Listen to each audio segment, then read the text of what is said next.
আসসালামু আলাইকুম। আজকে আমরা আহ বার কাউন্সিল লিখিত পরীক্ষার সকল বার বিজিএস এর প্রশ্নগুলো আমরা সলভ করার চেষ্টা করছিলাম। এরই ধারাবাহিকতায় আজকে ফৌজদারি কার্যবিধি থেকেও 15 মার্কস, অর্থাৎ দুটো প্রশ্ন থাকবে, একটা প্রশ্নের উত্তর দিতে হবে। তো এটা 1898 সালের 5 নং আইন। আমরা এর আগে প্রশ্ন পড়ার আগে আমরা দেখি কি কি প্রশ্ন বার বিজিএস এ আসছে, এরপরে আমরা একটু ধারাভিত্তিক পড়বো। দেখেন, আমরা বিগত সনে কি প্রশ্ন আসছিল সেটা একটু আমরা দেখার চেষ্টা করি। বিগত সনে প্রশ্ন আসছিল, বাংলাদেশে কয় শ্রেণীর ফৌজদারি আদালত আছে। তারপরে বিভিন্ন শ্রেণীর ফৌজদারি আদালতের নাম লিখতে বলছে। ফৌজদারি শ্রেণী বিভাগ 1898 মোতাবেক বিভিন্ন শ্রেণীর ফৌজদারি আদালতের বর্ণনা দিন। ফৌজদারি কার্যবিধি 1898 এর অধীন বিভিন্ন ফৌজদারি আদালতের ক্ষমতা সমূহ বর্ণনা করুন। ফৌজদারি কার্যবিধি অনুযায়ী জুডিশিয়াল ম্যাজিস্ট্রেট, মেট্রোপলিটন ম্যাজিস্ট্রেট, নির্বাহী ম্যাজিস্ট্রেট গণের নিয়োগ সংক্রান্ত বিধান বলে আলোচনা করুন। নির্বাহী ম্যাজিস্ট্রেট, জুডিশিয়াল ম্যাজিস্ট্রেটের ক্ষমতা ও কার্য বলে আলোচনা করুন। নির্বাহী ম্যাজিস্ট্রেট, স্পেশাল ম্যাজিস্ট্রেট এদের টিকা লিখতে বলছে, এবং বিভিন্ন শ্রেণীর ম্যাজিস্ট্রেটের সাজা প্রদানের ক্ষমতা সম্পর্কে আলোচনা করুন। দায়রা আদালতের শ্রেণী বিভাগ এবং এদের দণ্ড প্রদানের ক্ষমতা উল্লেখ করুন। এরপরে হলো একজন সিনিয়র জুডিশিয়াল ম্যাজিস্ট্রেটের উপর সরকার কি কি অতিরিক্ত ক্ষমতা অর্পণ করতে পারেন একজন সিনিয়র জুডিশিয়াল ম্যাজিস্ট্রেটের উপর। তারপরে জরিমানা অনাদায়ের সাজা প্রদান সম্পর্কিত বিধান, জরিমানা না দিলে কি সাজা দেওয়া হয়, এবং এই কথা বলা কি যথার্থ হবে যে ক্রিমিনাল প্রসিডিওর কোড একটা পদ্ধতিগত আইন যুক্তি সহ মতামত দিন। ক্রিমিনাল প্রসিডিওর বিশেষ আইনের ক্ষেত্রে প্রয়োগযোগ্য কি, যদি হয় কোন ক্ষেত্রে। এই প্রশ্নগুলো বিগত সনে আমরা যে বিষয়গুলো পড়ার চেষ্টা করব ওই জায়গা থেকে আমরা দেখব ইনশাল্লাহ। এরপর আরেকটা প্রশ্ন আসছে সমস্যামূলক, যে চুরির অপরাধে বিচার চলাকালে 2 মাস জেল হাজতে থাকার পর এক্স জামিন পায়। বিচারের পর এক্স এর 6 মাসের কারাদণ্ড হয়। কিভাবে আপনি এক্স এর সর্বমোট সাজার মেয়াদ গণনা করবেন, সংশ্লিষ্ট আইনের বিধান উল্লেখ পূর্বক আলোচনা করুন। আমরা দেখবেন এই সবগুলো প্রশ্নের, এটা 35-এর আপনার কতে বলা আছে। আমরা সবগুলো প্রশ্নের উত্তর আমরা ইতিমধ্যে পেয়ে যাব যদি আমরা ধারাভিত্তিক যদি আমরা পড়ি। আমরা একটু মূল বই বিহার একটা ভিত্তিক কিছু পড়াশোনা করার চেষ্টা করি। দেখেন তাহলে ফৌজদারি কার্যবিধিতে আমরা একটু দেখি এটা কি। এটা ধারা একে যদি আমরা দেখি, ধারা একে কি বলতেছে। ধারা এক, এটা সংক্ষিপ্ত শিরোনাম আরম্ভ। এটা 1898 সালের ফৌজদারি কার্যবিধি নামে অভিহিত হবে এবং 1898 সালের 1 জুলাই হতে এটা কার্যকারী হবে। ইহা বাংলাদেশের সর্বত্র প্রযোজ্য হবে। তার বিপরীতে মর্মে কোনো সুস্পষ্ট বিধান না থাকলে ইহা বর্তমানে বলবৎ কোনো বিশেষ অথবা স্থানীয় আইন, কোনো বিশেষ এখতিয়ার অথবা ক্ষমতা, অথবা বর্তমানে বলবৎ অন্য কোনো আইন দ্বারা নির্ধারিত কোনো বিশেষ কার্যবিধি লঙ্ঘিত করবে না। অর্থাৎ কোনো বিশেষ আইন থাকলে বিশেষ আইনকে প্রাধান্য দিতে হবে, কোনো আইন থাকলে নতুন কোনো আইন হইলে ওই আইনকে প্রাধান্য দিতে হবে, সেটাই এখানে বলছে। তো আসলে আপনাদেরকে একটা কথা বলতে চাই, আপনারা ইতিমধ্যে প্রিলি পাস করেছেন, লিখিত পরীক্ষা দিতে বসতেছেন। আসলে প্রিলি আর লিখিত পার্থক্য নাই বললেই চলে। আপনি ধারা জানেন, আপনি মেইন উপাদানগুলো জানেন, সত্যগুলো জানেন, মেন মেন যে জায়গাগুলো একটু মুখস্থ করার দরকার সেগুলো আপনি মুখস্থ করেছেন। তাহলে আপনাকে প্রবলেমেটিক দেখ, আপনাকে যেভাবে প্রশ্ন করুক, হ্যাঁ, আপনি ইনশাল্লাহ আনসার করতে পারবেন। এই জন্য আপনাদের প্রথম কাজ হচ্ছে, আপনারা যে গাইড বই কিনবেন না তা না, গাইড বই 1-2টা কিনবেন। বাজারে ভালো গাইড বই আছে, 1-2টা কিনবেন, কিন্তু মূল বইটা সঙ্গে রাখবেন। হ্যাঁ, গাইড বই দুইটার পাশাপাশি মূল বইটা সঙ্গে রাখবেন, পাশাপাশি আপনি কিছু নোট করবেন। তাহলে দেখবেন যে একটা ভালো প্রিপারেশন হয়ে যাচ্ছে। আপনার লেখাটাও চালু থাকলো, প্রতিদিন অন্তত 5 পৃষ্ঠা করেও যদি লিখেন তাইলে এটা আপনার জন্য কাজে লাগবে ইনশাল্লাহ। যেটা বলতেছিলাম, আসলে মূল বই ছাড়া কখনো পসিবল না। মূল বইয়ের সবকিছু আপনি দেখতে পাবেন, পাশাপাশি কিভাবে পরীক্ষায় লিখবেন, কিভাবে আপনার গাইডগুলাতে সুন্দরভাবে আসছে ওই বিষয়গুলো একটু দেখবেন। আর প্রথমে শুরুতে আপনারা একটু বিহার একটা ভিত্তিক অর্থাৎ ধারাভিত্তিক প্রিলি ভিত্তিক যেভাবে পড়াশোনা করেছেন ওইভাবে একবার রিভিশন দিবেন। মনে করেন 100 থেকে 126 পর্যন্ত আপনি একটু ধারাগুলো দেখলেন, যেগুলো যেগুলো কমন। এখানে সব ধারা লাগবে না, লিখিত পরীক্ষার জন্য কিছু টপিক ওয়াইজ প্রশ্ন আসে, ওইগুলো দেখলেন। দেখার পরবর্তীতে আবার আপনি যে বিগত সনে যে প্রশ্নগুলো আছে ওইগুলো একটু সলভ করার চেষ্টা করলেন, আশা করছি কাজে লাগবে। আর ডেলি 2 4 5 পৃষ্ঠা করে লিখলে কি হবে, প্র্যাকটিসটা থাকবে। হ্যাঁ, হঠাৎ করে অনেকদিন লিখতেছেন না, কিন্তু হঠাৎ করে লিখতে গেলে পরে আসলে লিখা ভালো হয় না। এখন থেকেই অন্তত ওই যে বড় পেজ, যে পেজে লিখবেন, অর্থাৎ 10 ইঞ্চি বাই 15 ইঞ্চি যে পেজে লিখবেন, ওই পেপার আপনারা প্রয়োজনে কেটে হইলেও ওইটার একটা খাতা বানিয়ে ফেলুন। আশা করছি ওখানে প্র্যাকটিস করতে থাকুন। তাহলে আমরা ধারা 1 জেনে গেলাম। এরপরে আমরা দেখি ধারা আহ, এখানে আপনার 4-এর মধ্যে কিছু ডেফিনেশন আছে, এগুলো লেস ইম্পর্টেন্ট, এগুলো একবার দেখে নিবেন। এগুলো বলার কিছু নাই, কি কি জিনিস আছে এগুলো। এখন আর হয়তো টিকা ভিত্তিক কোনো প্রশ্ন আসলে ওইভাবে আসতে পারে, আদার্সওয়াইজ আসার সম্ভাবনা নাই। যেমন অপরাধ বলতে কি বোঝায়, এরকম যদি কোনো প্রশ্ন আসলে আসার সম্ভাবনা আছে, না হলে নাই আর কি। আর 4-এর কথে বলতেছে যে আসলে এই কার্যবিধির প্রসঙ্গ ভিন্নরূপ কোনো নির্দেশিত না হলে কি বলতেছে, যে কোনো সীমাবদ্ধকরণ শব্দ ব্যতীত কোনো ম্যাজিস্ট্রেট বলতে কোনো জুডিশিয়াল ম্যাজিস্ট্রেটকে বুঝাইবে। এগুলো পিলির কথাবার্তা, এগুলো দরকার নাই আশা করছি। এরপরে আমরা একটু সামনের দিকে যাই। দেখেন আমরা 5-এ বলতেছে আপনার দণ্ডবিধি অনুসারে অপরাধের বিচার। দণ্ডবিধিতে বর্ণিত সমস্ত অপরাধের তদন্ত, ইনকোয়ারি, বিচার বা অন্য ব্যবস্থা অথবা বর্ণিত বিধান অনুসারে করা হইবে, এবং অন্যান্য আইন অনুসারে অপরাধের আহ, অন্যান্য আইন অনুসারে অপরাধের বিচার, অন্য আইনে বর্ণিত সকল অপরাধের তদন্ত, ইনকোয়ারি, বিচার, অন্য ব্যবস্থা একই বিধান অনুসারে করা হইবে। কিন্তু বর্তমানে বলবৎ কোনো অন্য কোনো আইনে এই সকল অপরাধের তদন্ত, ইনকোয়ারি, বিচার অথবা অন্য ব্যবস্থা গ্রহণের পদ্ধতি অথবা স্থান সম্পর্কে বিধান থাকলে তাই প্রযোজ্য হবে। এখানে মূল কথা হচ্ছে হলো আপনার যতই মোটামুটি এখানে গল্পগুলো হবে, এগুলো ফৌজদারির মাধ্যমে এই বিষয়গুলোর বিচার বিশ্লেষণ হবে। যদি আদার্স কোনো আইনে যদি স্পেশাল বিধান থাকে তখন স্পেশাল বিধানের প্রযোজ্য হবে। এই হলো কথাবার্তা। এরপরে হলো আমরা সামনে যাই, আমরা দ্বিতীয় ভাগে দ্বিতীয় ভাগে অধ্যায় 2-এ যাই, যে ফৌজদারি আদালত বা অফিসের গঠনগুলো কি আছে, of constitution of criminal courts and offices, যে ফৌজদারি আদালতের শ্রেণী বিভাগগুলো কি। দেখেন 6-এর মধ্যে, ধারা 6-এর মধ্যে বলতেছে ফৌজদারি আদালতের শ্রেণী বিভাগ। অলরেডি পরীক্ষাতে আসছে ফৌজদারি আদালত কয় প্রকার, কি কি ইত্যাদি ইত্যাদি। আমরা এগুলো একটু দেখি, যে সুপ্রিম কোর্ট এবং বিদ্যমান অন্য কোন আইনে গঠিত আদালত সমূহ ব্যতীত, এগুলো ছাড়া, সুপ্রিম কোর্ট বা বিদ্যমান অন্য কোনো আইনে গঠিত আদালত সমূহ ছাড়া বাংলাদেশে 2 শ্রেণীর ফৌজদারি আদালত থাকবে। একটা হলো দায়রা আদালত সমূহ, আর একটা হলো ম্যাজিস্ট্রেট বৃন্দের আদালত সমূহ। এই হলো কথাবার্তা। 2 ধরনের আদালত থাকবে, একটা হলো দায়রা আদালত আর একটা হলো ম্যাজিস্ট্রেট বৃন্দের আদালত সমূহ। এরপরে হচ্ছে হলো যেখানে 2 শ্রেণীর ম্যাজিস্ট্রেট থাকবে। ম্যাজিস্ট্রেট থাকবে 2 ধরনের, 2 শ্রেণীর। এটা হলো জুডিশিয়াল ম্যাজিস্ট্রেট থাকবে, এরপরে হলো নির্বাহী ম্যাজিস্ট্রেট থাকবে। হ্যাঁ, যেখানে 4 শ্রেণীর জুডিশিয়াল ম্যাজিস্ট্রেট থাকবে। আবার এই যে জুডিশিয়াল ম্যাজিস্ট্রেট যারা আছে, এখানে 4 শ্রেণীর জুডিশিয়াল ম্যাজিস্ট্রেট থাকবে। যেমন মেট্রোপলিটন এলাকাতে চিফ মেট্রোপলিটন ম্যাজিস্ট্রেট, এবং অন্যান্য এলাকাগুলোতে চিফ জুডিশিয়াল ম্যাজিস্ট্রেট হবে। এরপরে হচ্ছে হলো 1ম শ্রেণীর ম্যাজিস্ট্রেট, যিনি মেট্রোপলিটন এলাকাতে মেট্রোপলিটন ম্যাজিস্ট্রেট হিসাবে অভিহিত হইবেন। এরপরে 2য় শ্রেণীর ম্যাজিস্ট্রেট, 3য় শ্রেণীর ম্যাজিস্ট্রেট থাকবে। দেখেন আমরা একটা ব্যাখ্যা একটাতে দেখি যে এই উপধারার উদ্দেশ্যে চিফ মেট্রোপলিটন ম্যাজিস্ট্রেট এবং চিফ জুডিশিয়াল ম্যাজিস্ট্রেট যথাক্রমে অতিরিক্ত চিফ মেট্রোপলিটন ম্যাজিস্ট্রেট এবং অতিরিক্ত চিফ জুডিশিয়াল ম্যাজিস্ট্রেটকে অন্তর্ভুক্ত করবে।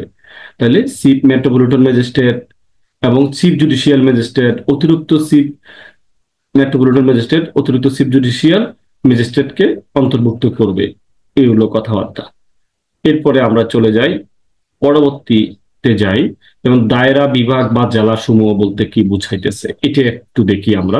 বাংলাদেশের কতিপয় দায়রা বিভাগ থাকবে এবং এই আইনের উদ্দেশ্য পূরণ করবে প্রত্যেকটি দায়রা বিভাগ একটি জেলা হইবে এবং প্রত্যেক দায়রা বিভাগকে একাধিক জেলা থাকবে।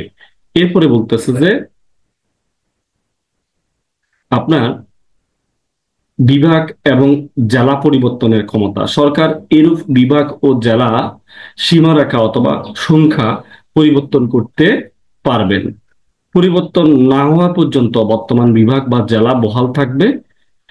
এই আইন বলবৎ হইবার সময় যে সকল দায়রা বিভাগ জেলা বিদ্যমান ছিল উক্তরূপ পরিবর্তিত না হওয়া পর্যন্ত তাহা বহাল থাকবে। এই কার্যবিধির উদ্দেশ্য পূরণ করবে একটি মহানগরী এলাকা দায়রা বিভাগ হিসাবে পরিগণিত হইবে। এরপরে আমরা দেখি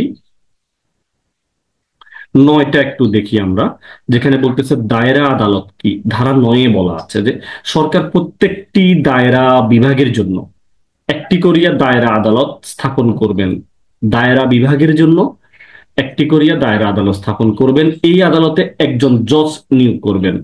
মহানগর এলাকার জন্য সৃষ্ট দায়রা আদালত এবং মহানগর দায়রা আদালত নামে অভিহিত হবে। আর সরকারি গেজেটে সাধারণত বিশেষ আদেশ জারি করিয়া নির্দেশ দিতে পারেন যে কোন স্থানে বা স্থানসমূহে দায়রা আদালত বসিবে, কিন্তু এরূপ আদেশ না দেওয়া পর্যন্ত দায়রা আদালত সমূহ পূর্বের ন্যায় বসিবে। এরপরে হলো সরকার এরূপ এক বা একাধিক আদালতে কর্তৃক প্রয়োগ করিবার জন্য অতিরিক্ত দায়রা জজ, সহকারী দায়রা জজও নিয়োগ করতে পারে। তাইলে আমরা দেখে গেছি প্রত্যেকটাতে হলো আপনার আদালতে একজন করিয়া একজন জজ নিয়োগ করবেন। মহানগর এলাকায় হইলে সেটা দায়রা আদালত, মহানগর দায়রা আদালত নামে অভিহিত হবে। এরপরে বলতেছে যে হলো আপনার আর কি থাকবে, অতিরিক্ত দায়রা জজ থাকবে। এরপরে হচ্ছে হলো আপনার এরূপ এক বা একাধিক এলাকায় ইখতিয়ার অনুশীলনের জন্য রাষ্ট্রপতি কর্তৃক সংবিধানের 133 অনুচ্ছেদ মোতাবেক প্রণীত বিধিমালা অনুসারে বাংলাদেশ জুডিশিয়াল সার্ভিসের সদস্যদের মধ্য থেকে দায়রা জজ, অতিরিক্ত দায়রা জজ, যুগ্ম দায়রা জজ নিযুক্ত করবেন, এই যে 133 অনুচ্ছেদ অনুযায়ী। তাইলে এখানে মোটামুটি এখন 3 ধরনের ম্যাজিস্ট্রেট নয় আমরা সাধারণভাবে যদি বলি যে এখানে দায়রা জজ, অতিরিক্ত দায়রা জজ এবং যুগ্ম দায়রা জজ থাকবেন আর কি। এরপরে হলো আমরা 4-এ কি বলতেছে, সরকার এক দায়রা বিভাগের দায়রা জজকে অপর একটা দায়রা বিভাগের অতিরিক্ত দায়রা জজ নিয়োগ করতে পারবেন। এরূপ ক্ষেত্রে তিনি সরকারের নির্দেশ অনুসারে দুটি বিভাগের যে কোনো একটি বা একাধিক স্থানে মামলা নিষ্পত্তির জন্য বসিতে পারবেন। এরপরে এই কার্যবিধি বলবৎ হইবার সময় যে সকল দায়রা আদালত বিদ্যমান ছিল সেগুলো এই আইন অনুসারে প্রতিষ্ঠিত হয়েছে বলিয়া গণ্য হইবে। আমরা একটু পরবর্তীতে যাই, তাইলে আমরা বুঝতে পেরেছি যে 9-এর মধ্যে 3 ধরনের আপনার কি থাকবে, জজ থাকবে। কি এরা এরা হচ্ছে হলো এই যে দায়রা জজ, অতিরিক্ত দায়রা জজ, যুগ্ম দায়রা জজ, এদেরকে সংবিধানের 133 অনুচ্ছেদ অনুযায়ী নিয়োগ করা হবে। আশা করছি বুঝতে পেরেছেন। এগুলো বেসিক, আপনি বেসিক না জানলে প্রশ্ন মুখস্থ করতে গেলে আপনি বিষয়গুলো ধরতে পারবেন না, আপনার কাছে হযবরল মনে হবে। এরপরে ধারা 10 একটু দেখেন যে নির্বাহী ম্যাজিস্ট্রেট বিন্দু, সরকার যেরূপ উপযুক্ত মনে করবেন প্রত্যেক জেলা বা মেট্রোপলিটন এলাকার জন্য তত সংখ্যক নির্বাহী ম্যাজিস্ট্রেট নিয়োগ করবেন এবং তাদের মধ্য হতে একজনকে জেলা ম্যাজিস্ট্রেট নিযুক্ত করবেন। এরপরে হচ্ছে হলো সরকার কোন নির্বাহী ম্যাজিস্ট্রেটকে অতিরিক্ত জেলা ম্যাজিস্ট্রেট হিসাবে নিযুক্ত করতে পারবেন এবং অতিরিক্ত জেলা ম্যাজিস্ট্রেট সরকার যেরূপ নির্দেশ দিবেন সেরূপ কার্যবিধির বিদ্যমান অন্য কোনো আইনের অধীনে জেলা ম্যাজিস্ট্রেটের সকল বা যে কোনো ক্ষমতা অনুশীলন করতে পারবেন।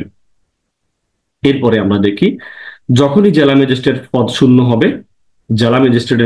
হবে তখনই তদীয় কোনো কর্মকর্তা অস্থায়ীভাবে জেলা প্রশাসনের প্রধান নির্বাহী দায়িত্ব গ্রহণ করবেন। উক্ত কর্মকর্তা সরকারের আদেশ সাপেক্ষে অত্র আইনের অধীন জেলা ম্যাজিস্ট্রেটের উপর যথা প্রযোজ্য অর্পিত সকল দায়িত্ব পালন করবেন।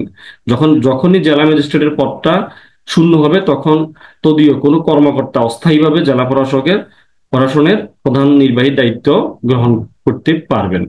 এরপর দেখেন সরকার বা সরকারের নিয়ন্ত্রণ সাপেক্ষে জেলা ম্যাজিস্ট্রেট সময় সময় আদেশ ধারা নির্বাহী ম্যাজিস্ট্রেটের স্থানীয় এলাকা নির্ধারণ করিয়া দিতে পারবেন এবং যাদের মধ্যে এই আইনের অধীন সকল বা কোনো ক্ষমতা এই কার্যবিধির অধীনে প্রয়োগ করতে পারবে এবং নির্ধারণের ভিন্নতর বিধান ব্যতীত এইরূপ নির্বাহী ম্যাজিস্ট্রেটের ইখতিয়ার ক্ষমতা জেলাব্যাপী বিস্তৃত হইবে। এরপরে দেখেন, সরকার যদি উপযুক্ত বা প্রয়োজন মনে করেন বাংলাদেশ সিভিল সার্ভিস প্রশাসন নিযুক্ত কোন ব্যক্তিকে নির্বাহী ম্যাজিস্ট্রেট হিসেবে নিয়োগ করতে পারেন এবং নির্বাহী ম্যাজিস্ট্রেটের ক্ষমতা দিতে পারেন। এরপরে আমরা একটু চলে যাই, এগুলো কি আর দেখার দরকার আছে যে উপধারা 4-এর নির্ধারিত স্থানীয় এলাকার সংজ্ঞা সাপেক্ষে সহকারী কমিশনের বিন্দু অতিরিক্ত ডেপুটি কমিশনার অথবা উপজেলা নির্বাহী অফিসার হিসেবে নিযুক্ত সকল ব্যক্তি বা নির্বাহী ম্যাজিস্ট্রেট হিসেবে গণ্য হইবেন এবং তাদের স্থানীয় এলাকার মধ্যে তাহার নির্বাহী ম্যাজিস্ট্রেট হিসেবে গণ্য হইবেন এবং তাহাদের স্থানীয় এলাকার মধ্যে তাহারা নির্বাহী ম্যাজিস্ট্রেটের ক্ষমতা অনুশীলন করতে পারবেন এবং এই ধারায় কোনো কিছুই সরকারকে বর্তমানে বলবৎ কোনো আইন বলে মেট্রোপলিটন এলাকার মধ্যে কোনো পুলিশ কমিশনারকে নির্বাহী ম্যাজিস্ট্রেটের সকল বা যে কোনো ক্ষমতা অর্পণ করতে নিরস্ত করবে না, অর্থাৎ পুলিশ কমিশনারকেও নির্বাহী ম্যাজিস্ট্রেটের ক্ষমতা দিতে পারেন সরকার চাইলে। এরপরে হলো আমরা দেখি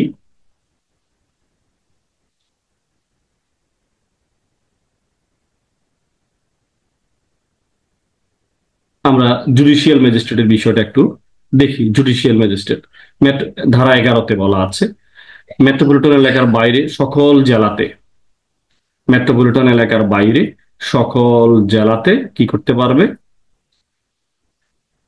চিফ জুডিশিয়াল ম্যাজিস্ট্রেট, অতিরিক্ত চিফ জুডিশিয়াল ম্যাজিস্ট্রেট এবং অন্যান্য ম্যাজিস্ট্রেট বাংলাদেশ জুডিশিয়াল সার্ভিস নিযুক্ত ব্যক্তিদের মধ্য হইতে সংবিধানের 133 নং 133 নং এর অনুবিধি মোতাবেক রাষ্ট্রপতি কর্তৃক প্রণীত বিধিমালা মোতাবেক নিযুক্ত করা হইবে, জুডিশিয়াল ম্যাজিস্ট্রেট নিয়োগের পদ্ধতি। এবং অতিরিক্ত চিফ জুডিশিয়াল ম্যাজিস্ট্রেট সরকারের নির্দেশনা অনুসারে অত্র সংহিতা বা বর্তমানে বলবৎ অন্য কোনো আইন অনুসারে চিফ জুডিশিয়াল ম্যাজিস্ট্রেট বা যে কোনো ক্ষমতাপ্রাপ্ত হইবেন। এবং 2 বলতে সরকারি গ্যাজেটের মাধ্যমে সাধারণ বা বিশেষ আদেশের দ্বারা চিফ জুডিশিয়াল ম্যাজিস্ট্রেট, অতিরিক্ত চিফ জুডিশিয়াল ম্যাজিস্ট্রেট এবং জুডিশিয়াল ম্যাজিস্ট্রেট আদালত কোন স্থান বা স্থানসমূহ বসাইতে নির্দেশ দিতে পারবে। এরপর হলো সরকার হাইকোর্ট বিভাগের সাথে পরামর্শ ক্রমে অথবা জারিকৃত সাধারণ বা বিশেষ আদেশ সাপেক্ষে চিফ জুডিশিয়াল ম্যাজিস্ট্রেট সময় সময় চিফ জুডিশিয়াল ম্যাজিস্ট্রেট গণ অত্র আইনের অধীন সকল বা যে কোনো ক্ষমতা প্রয়োগ করবেন, তাহার স্থানীয় এলাকা নির্ধারণ করে দিবেন। এরূপ বিধানের ব্যত্যয় ছাড়া এরূপ প্রত্যেক ম্যাজিস্ট্রেটের এখতিয়ার ক্ষমতা জেলাব্যাপী বিস্তৃত হইতে পারবে। এরপরে হলো আমরা 4 নাম্বারটা দেখি যে অত্র ধারাতে যাই থাকুক না কেন সরকার হাইকোর্ট বিভাগের সাথে পরামর্শক্রমে নির্ধারিত সময়ের জন্য যে কোনো নির্বাহী ম্যাজিস্ট্রেটকে জুডিশিয়াল ম্যাজিস্ট্রেটের কার্যক্রম সম্পাদনের জন্য আদেশ দিতে পারবেন এবং এরূপ সময়কাল ম্যাজিস্ট্রেট কোন নির্বাহী ম্যাজিস্ট্রেটের কাজ করবে না। তাহলে এগুলো যদি প্রবলেমেটিক আসে যে কখন নির্বাহী ম্যাজিস্ট্রেটকেও জুডিশিয়াল ম্যাজিস্ট্রেটের ক্ষমতা দিতে পারেন বা পারেন কিনা, তাহলে বিষয়গুলো যদি আপনারা বেসিক যদি থাকে, ধারার বেসিক যদি আপনাদের থাকে, তাহলে আপনারা যেভাবে প্রশ্ন আসুক আপনারা আনসার করতে পারবেন। তাইলে আমরা জুডিশিয়াল ম্যাজিস্ট্রেট কিভাবে নিয়োগ হয় সেটাও দেখলাম, কিভাবে ক্ষমতা দেওয়া হয় সেটাও দেখলাম। এরপর আমরা একটু বিশেষ ম্যাজিস্ট্রেট, ধারা 12-তে বলতেছে বিশেষ ম্যাজিস্ট্রেট কারা, যে সরকার মেট্রোপলিটন এলাকার বাহিরে যে কোনো এলাকার বিশেষ মামলা অথবা বিশেষ শ্রেণীর বা শ্রেণী সমূহের মামলা অথবা সাধারণ মামলা যে ক্ষেত্রে অত্র আইনের অধীন কোনো একজন নির্বাহী ম্যাজিস্ট্রেটের উপর সকল বা কোনো অর্পিত অর্পণযোগ্য ক্ষমতা যে কোনো ব্যক্তির উপর অর্পণ করতে পারবেন। এখানেও বলতেছে যে যারা বিশেষ ম্যাজিস্ট্রেট এরা কি করতে পারে, কোনো একজন নির্বাহী ম্যাজিস্ট্রেটের উপর সকল বা কোনো অর্পিত ক্ষমতাযোগ্য ক্ষমতা যে কোনো ব্যক্তির উপর অর্পণ করতে পারবেন। তবে শর্ত থাকে যে এই উপধারাধীন কোনো ক্ষমতা সহকারী পুলিশ সুপার তাহাদের নির্মে কোনো পুলিশ অফিসারের উপর অর্পিত হইবে না, সহকারী পুলিশ সুপারের নির্মে হবে না, তবে সহকারী পুলিশ সুপার হলে পারবে। এই ধরনের পুলিশ সুপারের উপর এমন কোনো ক্ষমতা দেওয়া যাবে না যাহা কিনা শান্তি শৃঙ্খলা সংরক্ষণ, অপরাধ প্রতিরোধ, আশঙ্কা নিরূপণে, গোয়েন্দাগিরি বা অপরাধীকে ম্যাজিস্ট্রেটের সম্মুখে হাজির করিবার জন্য, কোনো অপরাধীকে আটক এবং অফিসার কর্তৃক বিদ্যমান অন্য কোনো আইনি অর্পিত কর্তব্য সম্পাদন ব্যতীত হইবে না। এরপরে দেখেন উপধারা 2 বলতেছে যে একই একই আমরা কি বলতেছি এর অধীন, একই আমরা যে কথাগুলো বলছি এর অধীন যে ব্যক্তিগত ক্ষমতা অর্পিত হইবে তারা বিশেষ নির্বাহী ম্যাজিস্ট্রেট হিসেবে অভিহিত হইবে এবং সরকার কর্তৃক সাধারণ বা বিশেষ নির্দেশনা বা আদেশ দ্বারা নির্দেশিত সময়ের জন্য তারা নিযুক্তি পাইবেন। আমরা একই যাদেরকে বলতেছিলাম যে শুধুমাত্র পুলিশ সুপার অর্থাৎ সহকারী পুলিশ অফিসারের নিচে ছাড়া নিচের গুলাকে পারা যাবে না, এর উপরের লোকজন গুলাকে এই নির্বাহী ম্যাজিস্ট্রেটের কি দিতে পারবে, আপনার ক্ষমতা অর্পণ করতে পারবে। আশা করছি বুঝতে পেরেছেন। তখন তারা বিশেষ ম্যাজিস্ট্রেট হয়ে যাবে। এরপরে সরকার মেট্রোপলিটন এলাকার বাইরে হাইকোর্ট বিভাগের সাথে পরামর্শ ক্রমে অত্র আইন ধারা কোনো প্রথম শ্রেণীর ম্যাজিস্ট্রেট, দ্বিতীয় শ্রেণীর ম্যাজিস্ট্রেট, তৃতীয় শ্রেণীর ম্যাজিস্ট্রেট, জুডিশিয়াল ম্যাজিস্ট্রেটের উপর অর্পিত বা অর্পণযোগ্য কোনো বিশেষ মামলা বা বিশেষ শ্রেণী বা শ্রেণী সমূহের মামলা বা সাধারণ মামলা যে কোনো ম্যাজিস্ট্রেটের উপর অর্পণ করতে পারেন। এই হলো কাহিনী। এরপর দেখেন উপধারা 3-এ আমরা যেগুলো বলছি যে এই অধীন যেসব ম্যাজিস্ট্রেটের উপর এরূপ ক্ষমতা অর্পিত হইবে তারা বিশেষ ম্যাজিস্ট্রেট হিসাবে অভিহিত হইবে এবং সরকার হাইকোর্ট বিভাগের সাথে পরামর্শক্রমে সাধারণ বা বিশেষ নির্দেশনা আদেশ ধারা নির্ধারিত মেয়াদের জন্য নিযুক্ত হইবেন এবং সরকার হাইকোর্ট বিভাগের সাথে পরামর্শক্রমে মেট্রোপলিটন এলাকার মধ্যে বিশেষ মামলা সমূহ বা কোনো বিশেষ মামলা শ্রেণী সমূহের মামলা সহ বা সাধারণ মামলা সমূহ যা অত্র আইনের বিধান মোতাবেক মেট্রোপলিটন ম্যাজিস্ট্রেটের উপর অর্পিত বা অর্পণযোগ্য তা যে কোনো মেট্রোপলিটন ম্যাজিস্ট্রেটের উপর অর্পণ করিতে পারবেন। উপধারা 5-এ আমরা যেটা বলছি এই যে সব ব্যক্তিদের উপর এরূপ ক্ষমতা অর্পিত হইবে তারা বিশেষ মেট্রোপলিটন ম্যাজিস্ট্রেট হিসেবে অভিহিত হবে এবং সরকার হাইকোর্ট বিভাগের সাথে পরামর্শক্রমে সাধারণ বা বিশেষ আদেশ দ্বারা নির্ধারিত মেয়াদের জন্য নিযুক্ত হইবেন। তাহলে আমরা স্পেশাল ম্যাজিস্ট্রেটগণ কিভাবে নিযুক্ত হবে এবং কি পাওয়ার থাকবে সেই বিষয়গুলো আমরা এখানে 12তে দেখে ফেলছি। আশা করছি স্পেশাল ম্যাজিস্ট্রেটের গল্প আপনারা বুঝতে পেরেছেন। এগুলো লাগবে, এগুলো পড়বেন বারবার, তাইলে ইনশাল্লাহ মাথায় সেট আপ হয়ে যাবে। যারা তেরো দরকার নাই। এরপর আমরা ম্যাজিস্ট্রেট গণের বেঞ্চের কথা বলা আছে। এটা আবার ওই যে পড়ার বেঞ্চ না, এটা হলো ম্যাজিস্ট্রেট গণের বেঞ্চ। সরকার 2 বা ততোধিক সংখ্যক ম্যাজিস্ট্রেটকে মেট্রোপলিটন এলাকায় বেঞ্চ হিসাবে একাত্রে বসার নির্দেশ দিতে পারেন। আদেশ দ্বারা এরূপ বেঞ্চের উপর কার্যবিধি অনুসারে প্রথম, দ্বিতীয়, তৃতীয় শ্রেণীর ম্যাজিস্ট্রেটকে অর্পিত বা অর্পণযোগ্য ক্ষমতা ন্যস্ত করতে পারেন না সরকার যেরূপ উপযুক্ত বলিয়া মনে করেন, কেবল সেরূপ সকল মামলা অথবা সে সকল শ্রেণীর মামলা বা সেই স্থানীয় এলাকার উক্ত বেঞ্চকে সে সকল ক্ষমতা প্রয়োগ করার নির্দেশ দিতে পারেন এবং বিশেষ নির্দেশ না থাকলে বেঞ্চ যে সকল ক্ষমতা প্রয়োগ করতে পারবেন। এই ধারা অনুসারে প্রদত্ত কোনো আদেশ দ্বারা অনুরূপ কোনো বিধান না করা হইলে থাকলে বেঞ্চের বর্তমান কার্যক্রমে অংশগ্রহণকারী সদস্যদের মধ্যে সর্বোচ্চ প্রথম শ্রেণীর ম্যাজিস্ট্রেটকে এই আইন দ্বারা ক্ষমতা দেওয়া হয়েছে। বেঞ্চের এই সকল ক্ষমতা থাকবে, অর্থাৎ এদেরকে বসানো হলে এরা প্রথম শ্রেণীর ম্যাজিস্ট্রেটের ক্ষমতা পেয়ে যাবেন। আইনের উদ্দেশ্য বেঞ্চকে যথাসম্ভব উক্ত শ্রেণীর ম্যাজিস্ট্রেট বলিয়া গণ্য করা হবে। তাইলে বেঞ্চেস অফ ম্যাজিস্ট্রেটস আশা করি বুঝতে পেরেছেন। 15তে 16তে বলতেছে বেঞ্চ সমূহের পথ নির্দেশনার জন্য বিধি প্রণয়নের ক্ষমতা। এই যে সরকার অথবা সরকারের নিয়ন্ত্রণ সাপেক্ষে চিফ জুডিশিয়াল ম্যাজিস্ট্রেট কোন জেলার ম্যাজিস্ট্রেট বেঞ্চের পথ নির্দেশনার উদ্দেশ্য বা এই বিধির সহিত সামঞ্জস্য রাখিয়া সময়ে সময়ে নিম্নলিখিত বিষয় বিধি প্রণয়ন করতে পারবেন। যেমন বিচার্য মামলার শ্রেণী, বৈঠকের সময় স্থান, বিচারকের জন্য বেঞ্চ গঠন, বৈঠকে উপস্থিত ম্যাজিস্ট্রেটদের মধ্যে কোনো মত বিরোধ দেখা দিলে তার মীমাংসার পদ্ধতি এগুলো করতে পারবেন। 16তে বলা আছে, অর্থাৎ পাওয়ার two frame rule for guidance of benches, অর্থাৎ বেঞ্চের কি গাইড করবে সেই বিষয়গুলো এখানে বলা আছে। 17টা একটু দেখতে পারেন যে নির্বাহী জুডিশিয়াল মেট্রোপলিটন ম্যাজিস্ট্রেট বৃন্দের অধীনতা, অর্থাৎ আমরা 1 ধারা 10 এবং 12তে 12 রেখে অধীন নিযুক্ত সকল নির্বাহী ম্যাজিস্ট্রেট জেলা ম্যাজিস্ট্রেট গণের অধ্যস্তন হবেন। তাহলে সকল নির্বাহী ম্যাজিস্ট্রেটগণ কাদের অধ্যস্তন হবেন? এই যে জেলা ম্যাজিস্ট্রেট গণের অধ্যস্তন হবেন, যিনি সময়ে সময়ে অত্র কার্যবিধির সাথে মিল রাখিয়া এইসব ম্যাজিস্ট্রেট বৃন্দের মাঝে কর্মবন্টন করে দিবেন। এই হলো কথাবার্তা। এরপরে দেখেন ধারা 11-তে আমরা কি বলছিলাম, 11-তে হলো এবং 12-তে স্পেশাল ম্যাজিস্ট্রেট, এই যে জুডিশিয়াল ম্যাজিস্ট্রেট বা স্পেশাল ম্যাজিস্ট্রেট যেটাই বলেন, এই সকল জুডিশিয়াল ম্যাজিস্ট্রেট ও 15 ধারার আওতায় গঠিত সকল বেঞ্চ চিফ জুডিশিয়াল ম্যাজিস্ট্রেট অধ্যস্তন হইবেন, যিনি সময়ে সময়ে অত্র কার্যবিধির সংগতিপূর্ণ বিশেষ আদেশসমূহ তথ্য বা 16 এর বিধান মোতাবেক এত বিষয়ে সরকার কর্তৃক প্রণীত বিধিমালার ক্ষেত্রে এইসব ম্যাজিস্ট্রেট বেঞ্চের মধ্যে কর্মবন্টন করে দিবেন।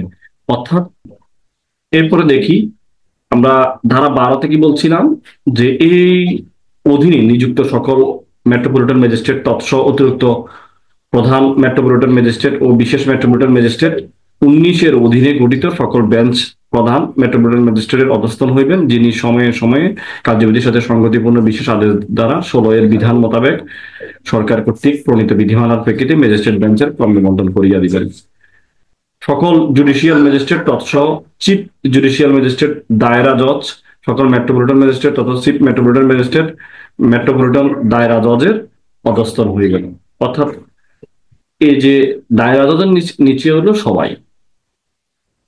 এরপরে আমরা একটু সামনের দিকে যাই।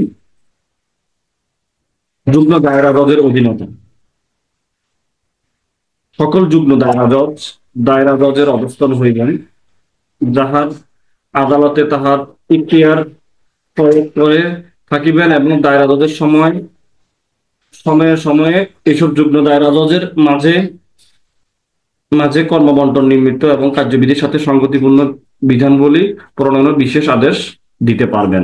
দায়রা জজ অনিবার্য কারণবশত অনুপস্থিতি বা কাজ করিতে অক্ষম হইলে অতিরিক্ত বা যুগ্ম দায়রা জজ কোনো জরুরি আবেদনপত্রের মীমাংসা ব্যবস্থা করতে পারবেন। এইরূপ কাজের এই ধরনের কোনো আবেদনপত্র সম্পর্কে ব্যবস্থা গ্রহণের ইখতিয়ার থাকিবে। তাইলে দায়রা জজের অনুপস্থিতিতে অতিরিক্ত দায়রা জজ, যুগ্ম দায়রা জজ বিষয়গুলো মীমাংসা করতে পারবে, অর্থাৎ সিরিয়াল মেনটেন করবে। এই হলো বিষয়।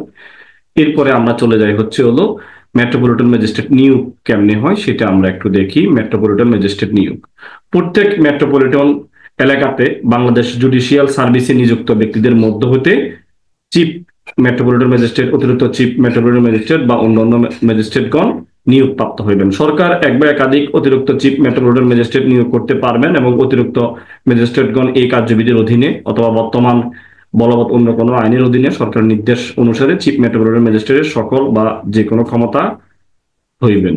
এই হলো কথাবার্তা। এরপরে আমরা চলে যাই হলো অধিক্ষেত্রের স্থানীয় সীমা। যে মেট্রোপলিটন এলাকার জন্য নিযুক্ত উহার সকল স্থানে প্রত্যেক মেট্রোপলিটন ম্যাজিস্ট্রেট তার এখতিয়ার প্রয়োগ করতে পারবেন। লেস ইম্পর্টেন্ট, আমরা একটু চিফ মেট্রোপলিটন ম্যাজিস্ট্রেটের কাছে যাই। একুশে কি বলতেছে, চিফ মেট্রোপলিটন ম্যাজিস্ট্রেট তার অধিক্ষেত্রের সীমা মধ্যে এই কার্যবিধি বা বর্তমানে বলবৎ আইন অন্য কোনো আইন অনুসারে তাকে বা কোনো মেট্রোপলিটন ম্যাজিস্ট্রেটকে প্রদত্ত সকল ক্ষমতা প্রয়োগ করবেন এবং সময়ে সময়ে সরকারের পূর্বে অনুমোদন ক্রমে নিম্নলিখিত বিষয়গুলো নিয়ন্ত্রণের জন্য কার্যবিধির সহিত সামঞ্জস্য বিধান মালা প্রণয়ন করতে পারবেন। ঠিক আছে। মেট্রোপলিটন ম্যাজিস্ট্রেট গণের মধ্যে কাজ বন্টন পরিচালনা এবং তাদের আদালতের প্রচলিত রীতি, মেট্রোপলিটন ম্যাজিস্ট্রেট বেঞ্চ গঠন, এরূপ বেঞ্চ সমূহ বসিবার সময় বা স্থান, মেট্রোপলিটন ম্যাজিস্ট্রেটের অধিবেশ চলাকালে তাদের মধ্যে অভিমতের পার্থক্য হইলে নিষ্পত্তির পদ্ধতি এবং এমন কোন বিষয় যাহা সম্পর্কে একজন চিফ জুডিশিয়াল ম্যাজিস্ট্রেট তাহার অধস্থ ম্যাজিস্ট্রেটের উপর নিয়ন্ত্রণ আরোপ করতে পারেন। তাহলে আমরা বুঝতেছি যে চিফ মেট্রোপলিটন ম্যাজিস্ট্রেট যারা আছে, একুশে বলতেছে যে এরা ওই মেট্রোপলিটন এলাকাতে চিফ মেট্রোপলিটন ম্যাজিস্ট্রেট কাজ বন্টন করে দিবেন তাদের অধস্তন যারা ম্যাজিস্ট্রেট আছে এদের বিষয়টা। আশা করছি বুঝতে পেরেছেন। এরপরে আমরা চলে যাই 22 দেখতেছি হলো কি জাস্টিস অব দ্য পিস, মফস্বলের জন্য জাস্টিস অব দ্য পিস। সরকারি গেজেট প্রজ্ঞাপনের দ্বারা বাংলাদেশের বাসিন্দা এবং কোন বিদেশি রাষ্ট্রের নাগরিক নহেন এরূপ যে কোনো উপযুক্ত ব্যক্তিকে প্রজ্ঞাপনে উল্লেখিত কোন স্থানীয় এলাকার মধ্যে বা এলাকার জন্য জাস্টিস অব দ্য পিস হিসেবে নিয়োগ করতে পারবেন। এই হলো 22-এর কথাবার্তা। এরপরে আমরা 25-এ দেখি, অর্থাৎ পদাধিকার বলে জাস্টিস অব দ্য পিস, যদিও এগুলোর প্রচলন এখন নাই। সুপ্রিম কোর্টের বিচারপতিগণ পদাধিকার বলে সমগ্র বাংলাদেশের জাস্টিস অব দ্য পিস, এবং দায়রা জজ, chief judicial magistrate, metropolitan magistrate পদাধিকার বলে নিজ নিজ এলাকায় এরা জন্য জাস্টিস অব দ্য পিস হিসেবে থাকবেন। আশা করছি বিষয়টা বুঝতে পেরেছেন, একটুখানি ফিলির জন্য দেখে নিবেন। ঠিক আছে, আজকের আমাদের ক্লাসটা ফিলি এবং লিখিত দুজনের জন্যই কাজে লাগবে, দুই দুই গ্রুপের জন্য কাজে লাগবে। আর একটা কথা মনে রাখবেন, ফিলি এবং লিখিত কোনো আলাদা নয়, একসাথে দুটাই প্রিপারেশন নেওয়ার চেষ্টা করবেন, তাহলে আর কষ্ট হবে না। এরপরে আমরা একটু ধারা 28-এ বলতেছে দণ্ডবিধির অধীন অপরাধ। এই কার্যবিধির অন্যান্য বিধানবলী সাপেক্ষে দণ্ডবিধিতে বর্ণিত যে কোনো অপরাধের বিচার করিতে পারবেন হাইকোর্ট বিভাগ, দায়রা আদালত বা অন্য যে কোনো আদালত, যা এইরূপ অপরাধের বিচার করতে পারেন বলিয়া কার্যবিধি 2য় তফসিলের 8ম কলামে দেখানো হয়েছে। যেমন অপরাধজনক নরহত্যা দায়ে দায়রা আদালত কয়ের বিচার করে এবং তাহাকে ইচ্ছাকৃতভাবে আঘাত করিবার দায়ে দোষী সাব্যস্ত করা যাবে, যদিও এই অপরাধ ম্যাজিস্ট্রেট কর্তৃক বিচার্য। এরপরে আমরা চলে যাই 29-এ বলতেছে অন্যান্য আইনানুগ অপরাধ। এই কার্যবিধির অন্যান্য বিধানবলী সাপেক্ষে অন্য কোনো আইনে বর্ণিত অপরাধের বিচার অত্র আইনে কোনো আদালতের উল্লেখ থাকলে সে আদালতেই হইবে। এরূপ আদালতের কোনো উল্লেখ না থাকলে উক্ত অপরাধের বিচার পূর্বোক্ত বিধান সাপেক্ষে এই কার্যবিধি দ্বারা গঠিত যে আদালত এরূপ অপরাধের বিচার করতে পারে তা 2য় তফসিলের 8ম কলামে দেখানো হয়েছে, সে আদালত হইবে। আমরা একটু এখানে গুরুত্বপূর্ণ আছে হলো 29-এর খটা একটু গুরুত্বপূর্ণ, অর্থাৎ কিশোরদের ক্ষেত্রে ইখতিয়ার, এটা একটু গুরুত্বপূর্ণ আছে। বলতেছে কোনো ব্যক্তি মৃত্যুদণ্ড বা যাবজ্জীবন কারাদণ্ডের দণ্ডনীয় অপরাধ ব্যতীত অন্য কোনো অপরাধ করলে এবং তাহাদের আদালতে হাজির হইবার অথবা তাহাকে হাজির করিবার তারিখে তাহার বয়স যদি 15 বছরের কম হইলে তাহার বিচার যে কোনো চিফ জুডিশিয়াল ম্যাজিস্ট্রেট বা চিফ মেট্রোপলিটন ম্যাজিস্ট্রেট করতে পারবেন। এই যে যুব অপরাধীগকে হেফাজতে রাখা, তাদের বিচার করা, শাস্তি দিবার প্রণীত আইনের অধীন সরকার কর্তৃক বিশেষভাবে ক্ষমতাপ্রাপ্ত ম্যাজিস্ট্রেট এরূপ আইন দ্বারা আরোপিত সকল বা যে কোনো ক্ষমতা প্রয়োগ করিবার জন্য উহা ক্ষমতাপ্রাপ্ত যে কোনো ম্যাজিস্ট্রেট করতে পারবেন। কিশোরদের ক্ষেত্রে বিচারের কথা 29-এর খতে বলা আছে। এখন আমরা পড়বো একটা মোস্ট ইম্পর্টেন্ট, সেটা হলো যে সকল অপরাধ মৃত্যুদণ্ডনীয় নহে 29-এর ধারায় যাই বলা থাকুক না কেন, হাইকোর্ট বিভাগের সাথে পরামর্শক্রমে কোন chief metropolitan magistrate, chief judicial magistrate বা অতিরিক্ত চিফ জুডিশিয়াল ম্যাজিস্ট্রেট মৃত্যুদণ্ডনীয় অপরাধ নহে এরূপ সকল অপরাধের বিচার ম্যাজিস্ট্রেট হিসেবে করিবার ক্ষমতা অর্পণ করতে পারেন।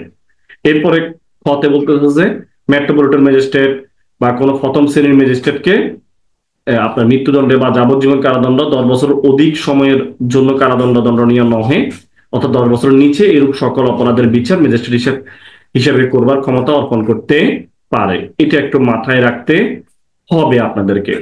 কি মাথায় রাখতে হবে?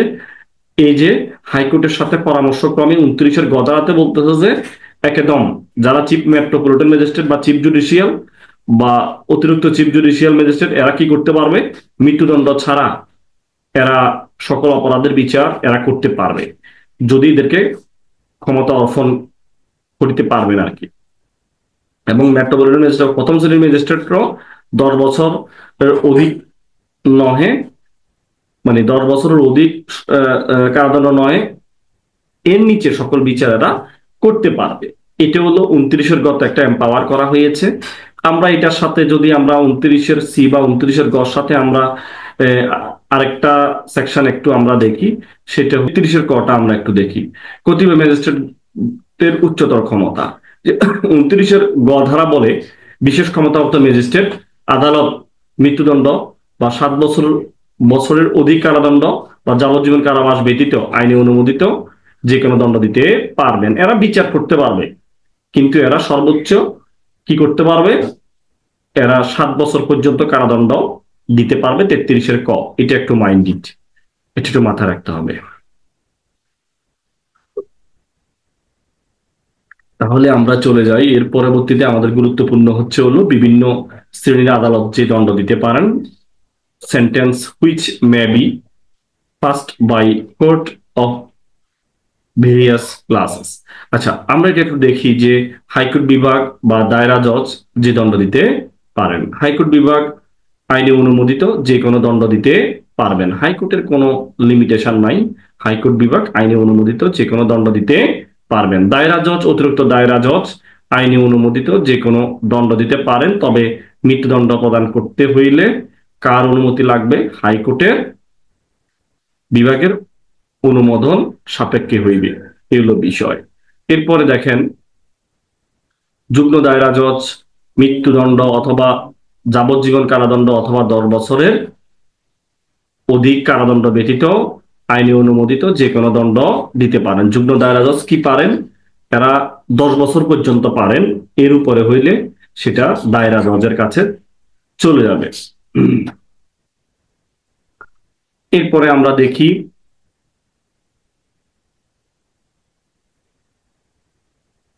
32টা আমরা দেখি। ধারা 32-এ বলতেছে যে ম্যাজিস্ট্রেটগণ যে দণ্ড দিতে পারবেন। ম্যাজিস্ট্রেটগণ আদালতের নিম্নলিখিত দণ্ড দিতে পারবেন। কি পারে? এরা মেট্রোপলিটন ম্যাজিস্ট্রেট বা প্রথম শ্রেণীর ম্যাজিস্ট্রেট। যারা প্রথম শ্রেণীর ম্যাজিস্ট্রেট আইনে অনুমোদিত নিঃসঙ্গ অবরোধ সহ ওরা অনধিক 5 বছরের কারাদণ্ড, অনধিক 10,000 টাকা অর্থদণ্ড বা বেত্রাঘাত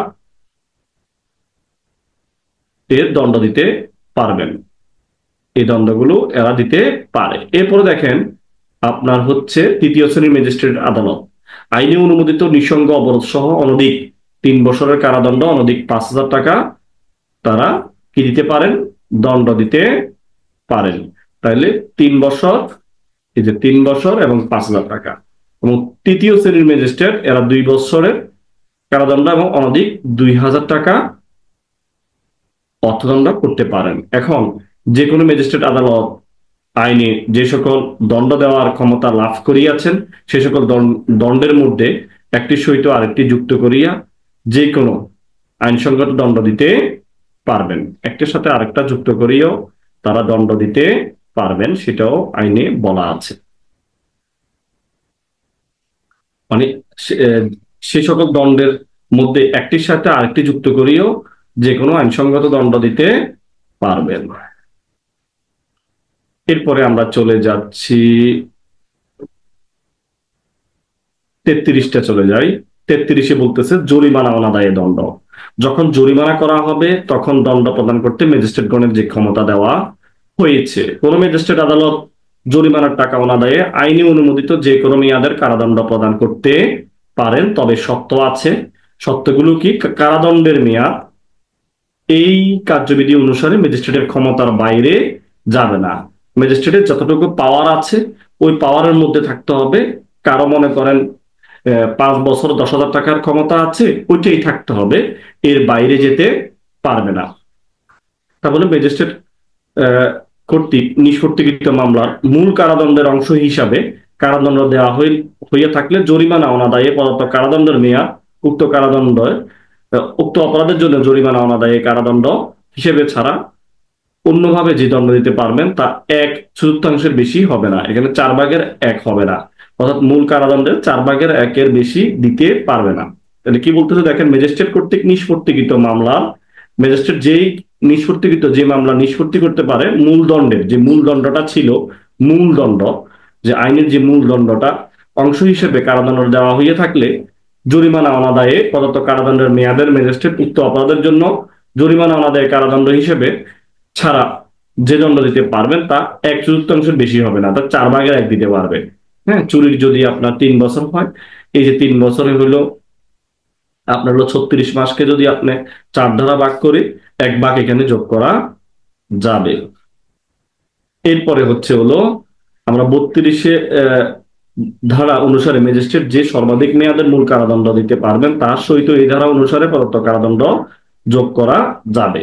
অর্থাৎ মূল যে কারাদণ্ড দিতে পারবে তার সাথে এই কারাদণ্ড যোগ করতে হবে। এখন জরিমানা অনাদায়ের দণ্ডটা যোগ করবে। আশা করি বুঝতে পেরেছেন। আমরা কেন এত ডিটেলস পড়ছি? কেননা যেন আমাদের যেইভাবে প্রশ্ন আসুক আমরা যেন আনসার করতে পারি, এই জন্য আমাদের ধারাভিত্তিক নলেজটা থাকতে হবে। আমরা 33-এর ক ইতিমধ্যে দেখে ফেলেছি যে 29-এর গতে যাই বলা থাকুক না কেন তারা 7 বছরের বেশি দণ্ড দিতে পারবে না, তবে বিচার করতে পারবে। এই বিষয়টা আপনাদেরকে একটু মাথা রাখতে হবে। এরপরে গুরুত্বপূর্ণ আরেকটা সেকশন, ধারা 35, একই বিচারে কতিপয় অপরাধে দোষী সাব্যস্তর ক্ষেত্রে শাস্তি।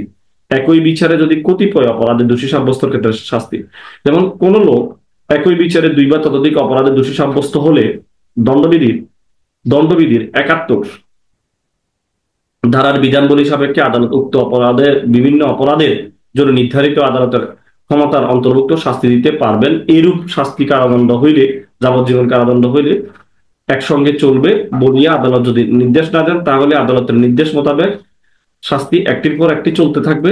আর আদালত একটি মাত্র অপরাধের জন্য শাস্তি দিতে পারবেন, তাহা অপেক্ষা একাধিক দণ্ড পরপর চলিবার ক্ষেত্রে মোট শাস্তির পরিমাণ যদি অধিক হয়, তাহলে কেবলমাত্র ইহার জন্য আদালতে বিচারের জন্য অপরাধীকে উচ্চ আদালতে পাঠাইতে হইবে না।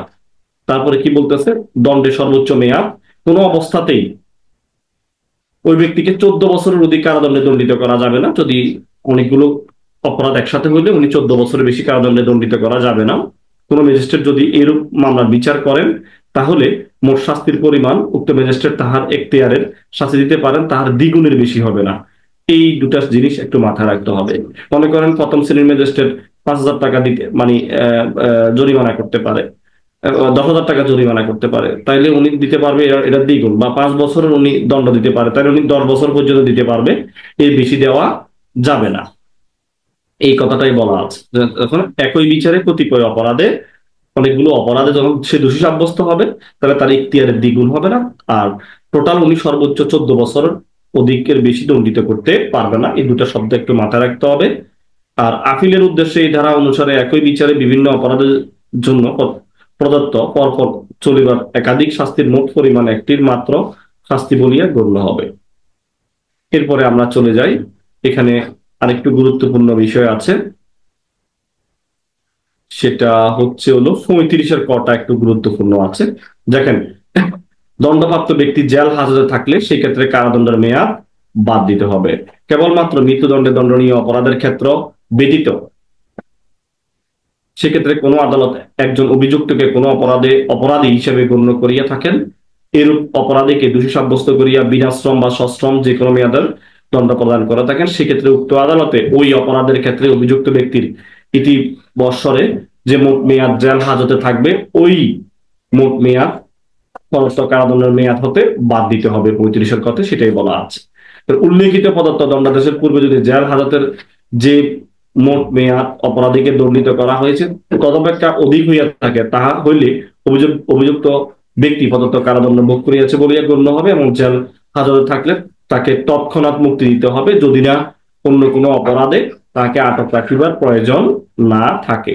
এখন অভিযুক্ত ব্যক্তিকে উক্ত কারাদণ্ড ছাড়া যদি কোনো জরিমানা পরিশোধ করিবার দণ্ডিত করা হয়ে থাকে, তাহলে উক্ত অর্থ দণ্ড জরিমানা মৌকুব করা যাইবে না। এখানে জরিমানা মৌকুবের বিধান নাই, জরিমানার টাকা দিয়ে দিতে হবে। আর উনি যদি আগে জেল হাজতে থাকলে সেটা বাদ দিতে হবে। আর যদি এর থেকে বেশি উনি জেল হাজতে থেকে যায়, তাহলে তাকে সাথে সাথে মুক্তি দিতে হবে। সেটা 35-এর বলা আছে। প্রবলেমেটিক প্রশ্ন আসছে এই জায়গা থেকে, আপনারা দেখে নেবেন। মূল গল্প হচ্ছে হলো ধারা, আর এগুলো দরকার নাই। সাধারণ বা অতিরিক্ত ক্ষমতা, যেমন ম্যাজিস্ট্রেট গণের সাধারণ ক্ষমতার কথা বলা আছে ধারা 36-এ, এগুলো তফসিলীয় বলা আছে, এবং 37-এ বলা আছে ম্যাজিস্ট্রেট গণের উপর অর্পণযোগ্য অতিরিক্ত ক্ষমতার কথা বলা আছে। চাইলে ম্যাজিস্ট্রেট গণের উপরে কি করতে পারে, ক্ষেত্র বিশেষে সরকার চিফ জুডিশিয়াল ম্যাজিস্ট্রেট বা জেলা ম্যাজিস্ট্রেট বা কোনো জুডিশিয়াল ম্যাজিস্ট্রেট বা নির্বাহী ম্যাজিস্ট্রেট সাধারণ ক্ষমতা ছাড়াও চতুর্থ তফসিলে বর্ণিত ক্ষমতা কি করতে পারবেন, প্রদান করতে পারবেন। তবে শর্ত থাকে যে সরকার কোনো জেলা ম্যাজিস্ট্রেটকে, কোনো অধস্তন কোনো নির্বাহী ম্যাজিস্ট্রেটকে চতুর্থ তফসিলে বর্ণিত কোনো ক্ষমতা প্রদান করতে পারবে। তবে আরো শর্ত থাকে যে হাইকোর্ট বিভাগের সাথে পরামর্শক্রমে এইরূপ অতিরিক্ত ক্ষমতা কোনো জুডিশিয়াল ম্যাজিস্ট্রেটকে প্রদান করিতে পারবে। 38 জেলা ম্যাজিস্ট্রেটের গণের ক্ষমতার পণ্য নিয়ন্ত্রণ দরকার নাই, লেস ইম্পর্টেন্ট। 39-এ ক্ষমতা অর্পণের পদ্ধতি দরকার নাই, কিভাবে ক্ষমতাটা অর্পণ করতে হবে। তারপরে হলো নিযুক্ত অফিসারের ক্ষমতা, এগুলো দরকার নাই, লেস ইম্পর্টেন্ট। ক্ষমতা প্রত্যাহার, এগুলো লেস ইম্পর্টেন্ট। তারপরে হচ্ছে হলো আমরা দেখি যে 3য় ভাগে কি বলতেছে, অধ্যায় 4-এ ম্যাজিস্ট্রেট, পুলিশ বা গ্রেপ্তারকারী ব্যক্তিগণকে সাহায্য বা তথ্য প্রদান। আপনাকে কি করতে হবে? ম্যাজিস্ট্রেট, পুলিশ আর বা গ্রেপ্তারকারী ব্যক্তিগণকে সাহায্য বা তথ্য প্রদান করা লাগবে, সেটা আইনে বলা আছে। যেমন জনসাধারণ যখন ম্যাজিস্ট্রেট ও পুলিশকে সাহায্য করতে পারবেন, ধারা 42-এ বলা আছে। যে কোনো ম্যাজিস্ট্রেট বা জুডিশিয়াল বা নির্বাহী অথবা পুলিশ অফিসার যুক্তিসঙ্গতভাবে সাহায্য চাইলে প্রত্যেক ব্যক্তি অন্য কোনো ব্যক্তিকে যে ব্যক্তিকে গ্রেপ্তার করিবার জন্য উক্ত ম্যাজিস্ট্রেট অথবা পুলিশ অফিসার ক্ষমতাপ্রাপ্ত হইয়াছেন, গ্রেপ্তার করিতে অথবা তাহার পলায়ন প্রতিরোধ করতে অথবা শান্তিভঙ্গের আশঙ্কা প্রতিরোধ অথবা শান্তিভঙ্গ দমন করতে অথবা রেলপথ, খাল, টেলিগ্রাফ অথবা সরকারি সম্পত্তির প্রতি ক্ষতির প্রচেষ্টা প্রতিরোধে সাহায্য করতে বাধ্য। অর্থাৎ বলতেছে জনসাধারণ যখন ম্যাজিস্ট্রেট ও পুলিশকে সাহায্য করতে পারবেন, public when to assist magistrate and police. Okay, এরপরে আমরা নেক্সট যাই। এগুলো লেস ইম্পর্টেন্ট, এগুলো দরকার নাই, আমরা সরাসরি চলে যাব কিভাবে গ্রেপ্তার করা হয়, ওখানে আমরা চলে যাব পরের চ্যাপ্টারে। অধ্যায় 5-এ চলে যাই। অধ্যায় 5, গ্রেপ্তার, পলায়ন ও পুনরায় গ্রেপ্তার। তাহলে কিভাবে গ্রেপ্তার করতে হয় ধারা 46-এ বলা আছে। কথা বা কাজের ধারা হেফাজতে আত্মসমর্পণ না করলে পুলিশ অফিসার অথবা গ্রেপ্তারকারী অন্য কোনো ব্যক্তি গ্রেপ্তার করিবার সময় যাহাকে গ্রেপ্তার করা হইতেছে প্রকৃতপক্ষে তাহার দেহ স্পর্শ, আটক করবেন, গ্রেপ্তারের চেষ্টায় প্রতিরোধ। এইরূপ ব্যক্তি যদি বল প্রয়োগ তাকে গ্রেপ্তারের চেষ্টায় বাধা দেয় অথবা গ্রেপ্তার এড়াইতে চেষ্টা করে, তাহলে উক্ত পুলিশ অফিসার অথবা অন্য কোনো ব্যক্তি গ্রেপ্তার কার্যকর করিবার জন্য প্রয়োজনীয় সকল পন্থা অবলম্বন করতে পারবেন।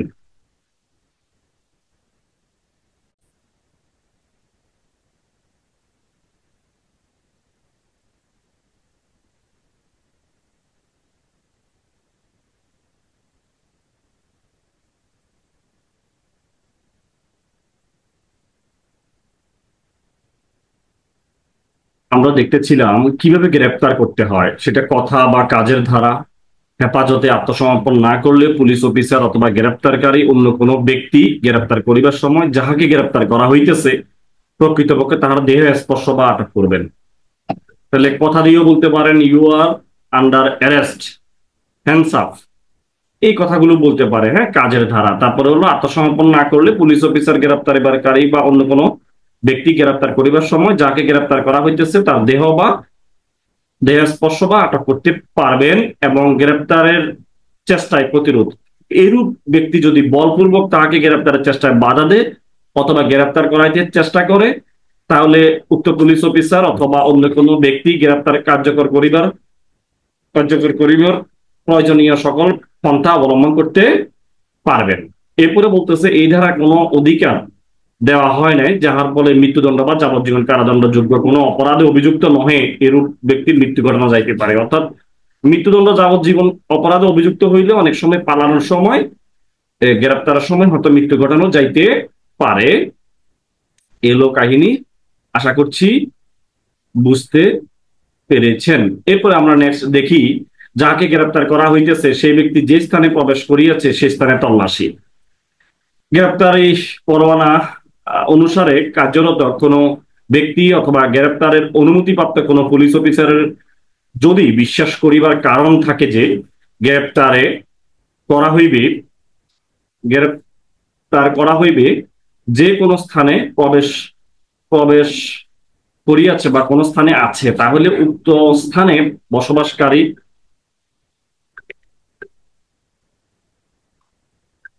তার অনুমতিপ্রাপ্ত কোন পুলিশ অফিসার যদি বিশ্বাস করিবার কারণ থাকে যে যে ব্যক্তি গ্রেপ্তার করা হইবে সে কোন স্থানে প্রবেশ করিয়াছে বা কোন স্থানে আছে, তাহলে উক্ত স্থানে বসবাসকারী বা উক্ত ভারপ্রাপ্ত ব্যক্তি, উপরোক্ত রূপে কার্যরত ব্যক্তি পুলিশ অফিসারের দাবিক্রমে তাহাকে অবাধে উক্ত স্থানে প্রবেশ করতে দিবেন এবং উক্ত স্থানে তল্লাশির জন্য সকল প্রকার যুক্তিসঙ্গত সুযোগ সুবিধা দিবেন। অর্থাৎ গ্রেপ্তারের জন্য পুলিশকে ক্ষমতা দেওয়া হয়েছে, ওই জায়গাটা ওনারা তল্লাশি করতে পারবে। Search of place entered by person to be arrested. আশা করি বুঝতে পেরেছেন। এরপরে দেখেন 48-এ কি বলতেছে, যে ক্ষেত্রে প্রবেশ করা যাইতেছে না, সেক্ষেত্রে কি করবেন? যে ক্ষেত্রে প্রবেশ করা যাইতেছে না, ওই জায়গাতে কি করা যাবে? একদম ভেঙে ভেঙে ঢুকে যাবেন, অসুবিধা নাই। কি বলতেছে? এই যে 47 ধারা অনুসারে এরূপ স্থানে প্রবেশ করা না গেলে কর্তৃত্ব বা উদ্দেশ্য জ্ঞাপন বা যথাযথভাবে প্রবেশের দাবি জানাইবার পরও যদি অন্যভাবে প্রবেশ করা না যায়, তাহলে পরোয়ানা অনুসারে কার্যরত ব্যক্তি এবং যে ক্ষেত্রে পরোয়ানা জারি হইতে পারে কিন্তু যাহাকে গ্রেপ্তার করা হইবে তাহাকে পলায়নের সুযোগ না দিয়ে প্রবেশ লাভ করা যায় না, সেক্ষেত্রে পুলিশ অফিসার পক্ষে উক্ত স্থানে প্রবেশ বা তল্লাশি করা বা প্রবেশের জন্য কোনো গৃহ বা স্থানের এরূপ গৃহ বা স্থান যাহাকে গ্রেপ্তার করা হইতেছে তাহারই হোক বা অন্য ব্যক্তিরই হোক, বাইরের অথবা ভিতরের দরজা জানালা ভাঙ্গিয়া ফেলা আইনসঙ্গত হবে, একদম ভেঙে ফেলা যাবে। এরপরে হলো অন্দরমহলের দরজা ভাঙ্গা।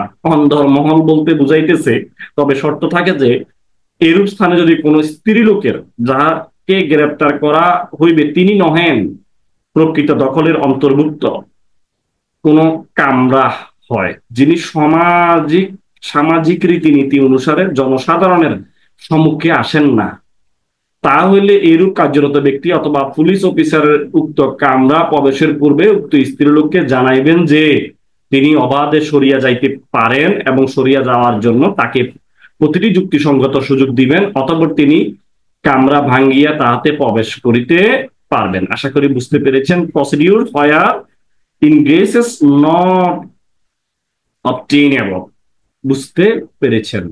এরপরে আমরা দেখি 49 ধারাটা একটু দেখি। 49 ধারাতে কি বলতেছে? বলতেছে মুক্তি লাভের জন্য দরজা জানালা ভাঙ্গিবার ক্ষমতা। এই যে দরজা জানালা ভেঙে আপনি প্রবেশ করেছেন, এখন আপনি বাইরে হইতে পারতেছেন না, তাহলে আপনি দরজা জানালা ভেঙে কি করবেন? অথবা অন্য কোনো ব্যক্তিকে মুক্ত করিতে পারবেন। দরজা জানালা ভেঙে বাইরে হওয়া যাবে অথবা কাউকে মুক্তি করা যাবে। Power to break open door and windows for purpose for liberation. আশা করি বুঝতে পেরেছেন। দেখেন আরেকটা ধারা খুবই গুরুত্বপূর্ণ, অনাবশ্যক বাধা প্রদান করা যাইবে না। বলতেছে যে পলায়ন প্রতিরোধের যতটুকু প্রয়োজন গ্রেপ্তারকৃত ব্যক্তির উপর অবশ্যই তদপেক্ষা অধিক বাধা প্রদান করা যাইবে না। নো আননেসেসারি রেস্ট্রেইন, হ্যাঁ, অনাবশ্যক বাধা প্রদান করা যাবে না। যতটুকু ঠিক ততটুকু ক্ষমতা প্রয়োগ করতে পারবেন গ্রেপ্তারের বিষয়ে। পুলিশকে একটু এখানে রেস্ট্রেইন করা হয়েছে।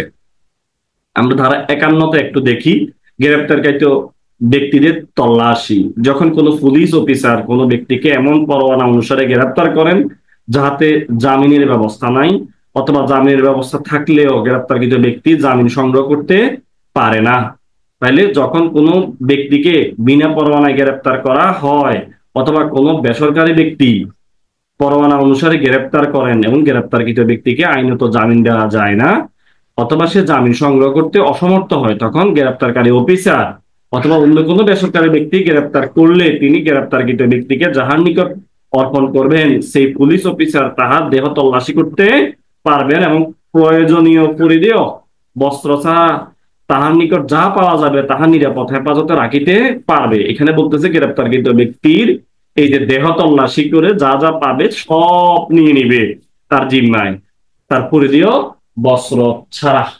এরপরে আমরা দেখি 52তে আমরা দেখি মহিলাদের দেহ তল্লাশি পদ্ধতি। মহিলা ধারা 52তে বলতেছে কোন স্ত্রীলোকের দেহ তল্লাশি করিবার প্রয়োজন হলে শালীনতার প্রতি তীক্ষ্ণ দৃষ্টি রাখিয়া তাহা অন্য একজন স্ত্রীলোক দ্বারা করতে হবে। কোন পুরুষ পুলিশ দ্বারা তল্লাশি করা যাবে না। শালীনতা বজায় রেখে একদম তীক্ষ্ণ শালীনতার বিষয়টার দিকে খেয়াল রাখতে হবে। মোড অফ সার্চিং উমেন, আশা করছি বুঝতে পেরেছেন। এবার হচ্ছে অপরাধজনক অস্ত্র আটক করবার ক্ষমতা। অস্ত্র আটক করার ক্ষমতা এই কার্যবিধি অনুসারে গ্রেপ্তারকারী অফিসার অথবা অন্য কোনো ব্যক্তি গ্রেপ্তারকৃত ব্যক্তির নিকট কোনো আক্রমণাত্মক অস্ত্র থাকিলে তাহার নিকট হইতে লইতে পারবেন এবং এই কার্যবিধি অনুসারে যে আদালত অথবা অফিসারের নিকট তাহাকে গ্রেপ্তারকৃত ব্যক্তি হাজির করতে হবে সেই আদালতে বা অফিসারের নিকট উক্তরূপে গৃহীত সমস্ত অস্ত্র প্রত্যার্পণ করিবেন। অর্থাৎ অস্ত্র জব্দ করার ক্ষমতা। যে অস্ত্রগুলো পাওয়া যাবে সেগুলো সব জব্দ করতে পারবে। তাহলে পাওয়ার টু এই যে সিজ অফেন্সিভ উইপন। আশা করছি বুঝতে পেরেছেন। এবার আমরা দেখি বিনা পরোয়ানায় গ্রেপ্তারের বিষয়টা দেখি। Arrest without warrant. পুলিশ বিনা পরোয়ানায় গ্রেপ্তার করতে পারে। দেখেন, যে কোনো পুলিশ অফিসার ম্যাজিস্ট্রেটের আদেশ অথবা পরোয়ানা ব্যতীত নিম্নলিখিত ব্যক্তিগণকে গ্রেপ্তার করতে পারবেন। প্রথমত, কোনো আমলযোগ্য অপরাধে সহিত জড়িত কোনো ব্যক্তি অথবা এরূপ জড়িত বলিয়া যাহার বিরুদ্ধে যুক্তিসঙ্গত অভিযোগ রয়েছে অথবা বিশ্বাসযোগ্য তথ্য পাওয়া গেছে অথবা যুক্তিসঙ্গত সন্দেহ রয়েছে, তাদেরকে পুলিশ বিনা পরোয়ানায় গ্রেপ্তার করতে পারবেন। এরপরে হচ্ছে হলো আপনারা মনে রাখার জন্য এখানে ওই যে আপনার ফিল্ড মাস্টারের সিআইপি সদর ইউজ করতে পারেন, ওইটাও মনে রাখার কৌশল হইতে পারে। দ্বিতীয়ত দেখেন, আইনসঙ্গত কারণ ব্যতীত যাহার নিকট ঘর ভাঙ্গা কোনো সরঞ্জাম পাওয়া রয়েছে সেরূপ ব্যক্তি আইনসঙ্গত কারণ প্রমাণ করিবার দায়িত্ব তাহার। তাহলে ঘর ভাঙ্গা সরঞ্জাম পেলেও তাকে বিনা পরোয়ানায় গ্রেপ্তার করা যাবে। তৃতীয়ত বলতেছে যে এই কার্যবিধি অনুসারে সরকারের আদেশ দ্বারা যাহাকে অপরাধী হিসেবে ঘোষণা করা হয়েছে তাকে গ্রেপ্তার করা যাবে। এরপরে বলতেছে চোরাই বলিয়া যুক্তিসঙ্গত ভাবে সন্দেহ করা যাইতে পারে এরূপ মাল যাহার নিকট রয়েছে এবং যে এরূপ মাল সম্পর্কে কোনো অপরাধ করিয়াছে বলিয়া যুক্তিসঙ্গত সন্দেহ করা যাইতে পারে, তাহাদেরকে গ্রেপ্তার করা যাবে। এরপর পঞ্চমত দেখতেছে পুলিশ অফিসারকে তাহার কাজে বাধাদানকারী ব্যক্তি অথবা যে ব্যক্তি আইনসঙ্গত হেফাজত হইতে পলায়ন করিয়াছে বা পলায়নের চেষ্টা করে তাহাকে গ্রেপ্তার করা যাবে। এরপরে ষষ্ঠত দেখেন, বাংলাদেশ সশস্ত্র বাহিনী হতে পলায়নকারী বলিয়া যাহাকে যুক্তিসঙ্গতভাবে সন্দেহ করা যাইতে পারে তাহাদেরকে বিনা পরোয়ানায় গ্রেপ্তার করা যাইতে পারে।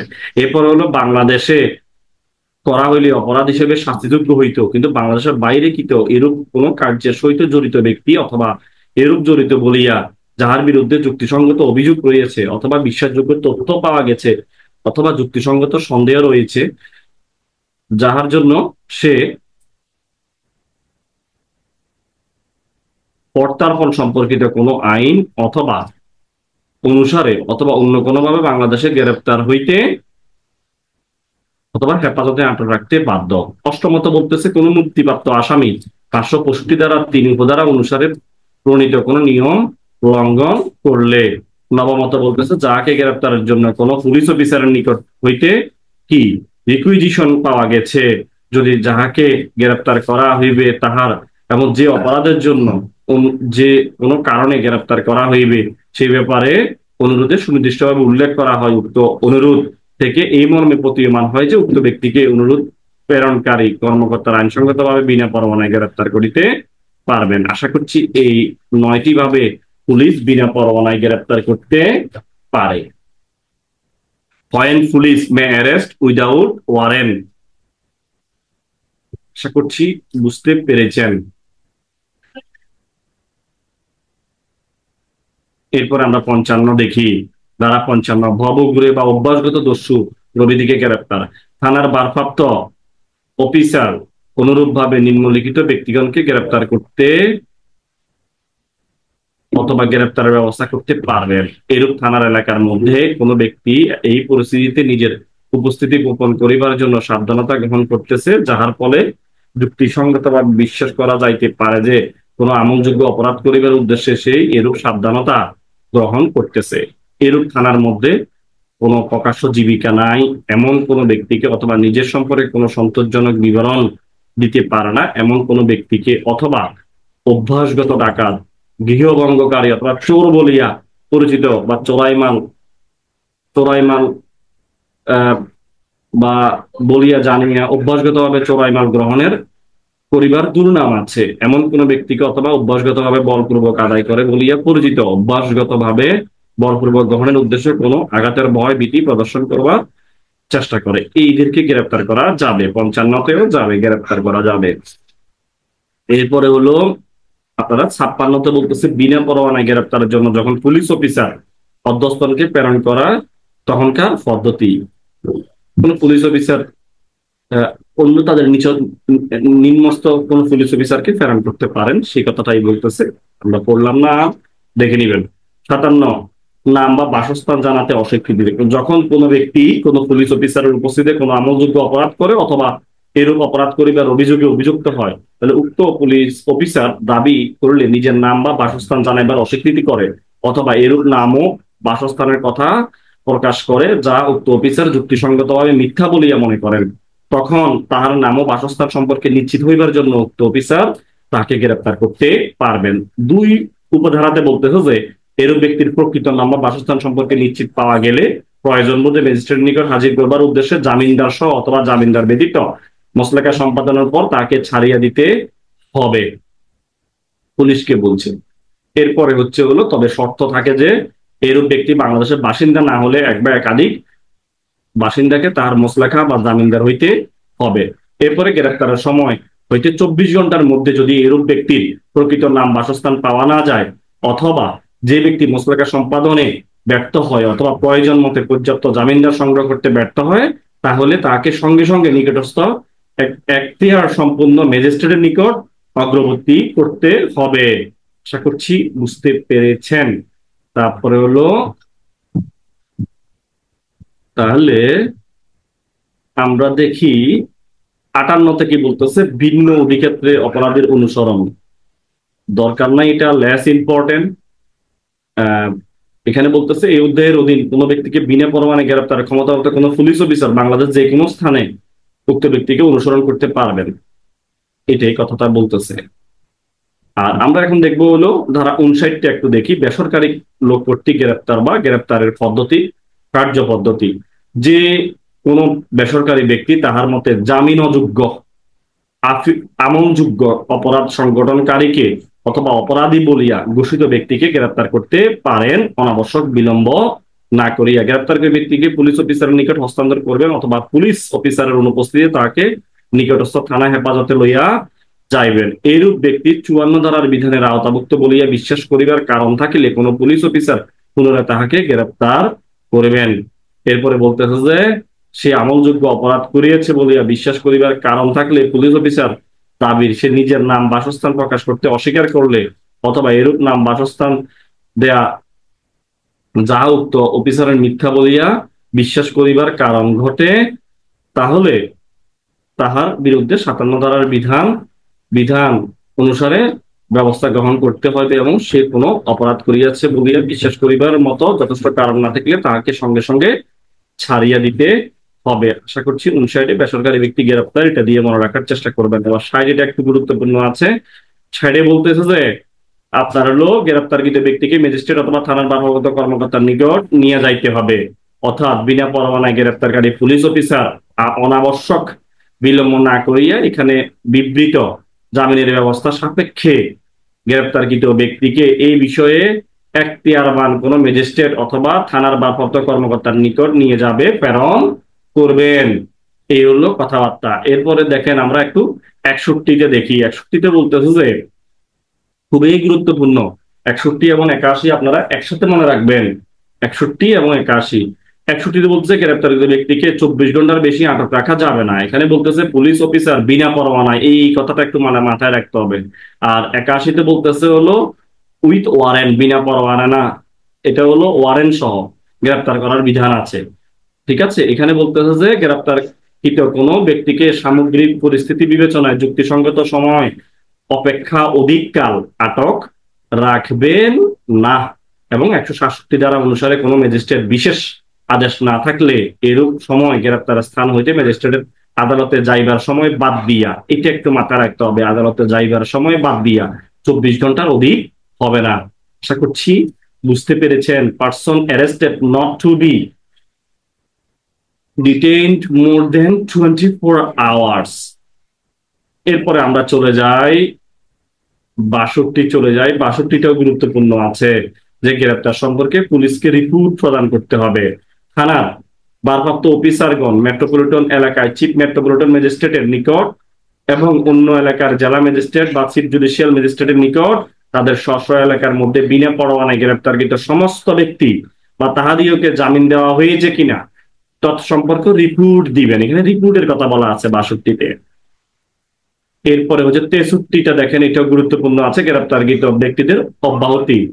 ঠিক আছে, যে ব্যক্তি কোনো পুলিশ অফিসার কর্তৃক গ্রেপ্তার হয়েছে তাহাকে নিজের মোসলাকায় অথবা জামিনে অথবা ম্যাজিস্ট্রেটের বিশেষ আদেশ ব্যতীত ছাড়িয়ে দেওয়া যাইবে না। তাইলে কি বলতেছে, যে ব্যক্তি কোনো পুলিশ অফিসার কর্তৃক গ্রেপ্তার হয়েছে তাকে তার নিজের মোসলাকায় অথবা জামিনে অথবা কোনো বিশেষ আদেশ ব্যতীত, আদেশ থাকলে মানে ছাড়া যাবে, অন্যথায় ছাড়া যাবে না। এখানে স্টেট বেলও বলা হয় এই জায়গাতে। হ্যাঁ, এই মশলাকা দিলে ছেড়ে দিতে পারবে অথবা ম্যাজিস্ট্রেটের অনুমতি দিলে এখানে ছেড়ে দেওয়ার একটা বিধান 63 ধারাতে আছে। তবে এসব আদেশ ছাড়া তাকে ছাড়া যাবে না, এই কথাটাই বলতেছে। এরপরে 64 দেখেন, ম্যাজিস্ট্রেটের উপস্থিতিতে অপরাধ সংঘটিত।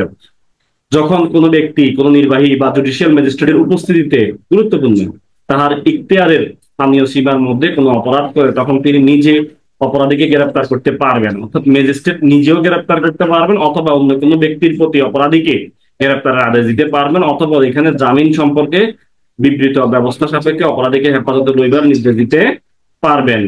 Offence committed in magistrate's presence, আশা করি বুঝতে পেরেছেন। এরপরে 65টা দেখেন, ম্যাজিস্ট্রেট কর্তৃক অথবা ম্যাজিস্ট্রেটের উপস্থিতিতে গ্রেপ্তার। যখন কোনো নির্বাহী জুডিশিয়াল ম্যাজিস্ট্রেট তাদের উপস্থিতিতে বা তাহাদের এখতিয়ারে স্থানীয় সীমার মধ্যে যে কোনো সময়ে এরূপ যে কোনো ব্যক্তিকে ওনারা গ্রেপ্তার করতে গ্রেপ্তার নির্দেশ দিতে পারবেন, যাহাকে গ্রেপ্তারের জন্য তিনি উক্ত সময়ে ক্ষমতাবান এবং পরিস্থিতি অনুসারে পরোয়ানা জারি করতে পারবেন। নির্বাহী ম্যাজিস্ট্রেটও পারবে, জুডিশিয়াল ম্যাজিস্ট্রেটও পারবে, দুইটাই ক্ষমতা আছে। আপনারা যখন ক্ষমতা লিখতে যাবেন তখন দুই জায়গাতে এটা লিখতে পারবেন।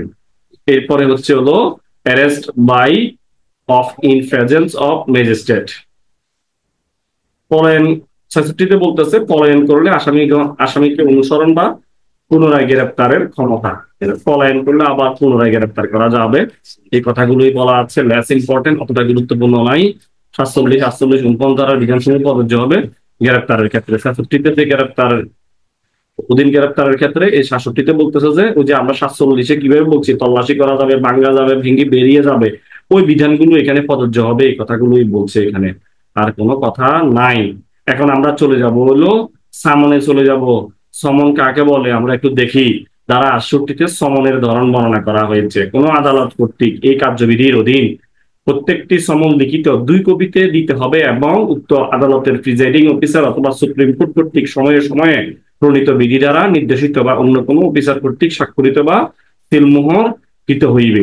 এরপরে যাহার দ্বারা সমন জারি করতে হবে। এরূপ সমন কোনো পুলিশ অফিসার কর্তৃক হইতে পারে, অথবা সরকার কর্তৃক প্রণীত বিধি সাপেক্ষে সমন প্রদানকারী আদালতের কোনো অফিসার কর্তৃক হইতে পারে, অথবা সরকারি কর্মচারী কর্তৃক হইতে পারে। এদের দ্বারা সমন জারি করা যাবে। আশা করছি সমনের বিষয়টা বুঝতে পেরেছেন, কেমনে সমন বা কার ধারা সমন জারি করা যায়। সমন 2 কপি, এটা একটু বলবেন, 2 কপি দিতে হবে লিখিতভাবে।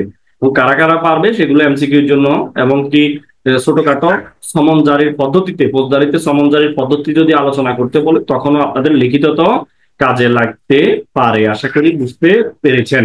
এরপরে দেখেন ধারা 69-এ বলতেছে, যেভাবে সমন জারি করতে হবে, যাহাকে সমন দেওয়া হইবে সম্ভব হইলে সমনের দিনকল অর্থাৎ একটা কপি তার নিকট প্রদান করিয়া অথবা প্রদানের প্রস্তাব করিয়া ব্যক্তিগতভাবে সমন জারি করতে হবে। এরপরে হলো সমনের জন্য সমন প্রাপ্তির জন্য স্বাক্ষর। কোন জারি অফিসার দাবি করলে এভাবে যাহাদের উপর সমন জারি হইল তাহাদের প্রত্যেককে সমনের দিনকলের অপর পৃষ্ঠে স্বাক্ষর করিয়া নিয়ে আসবেন।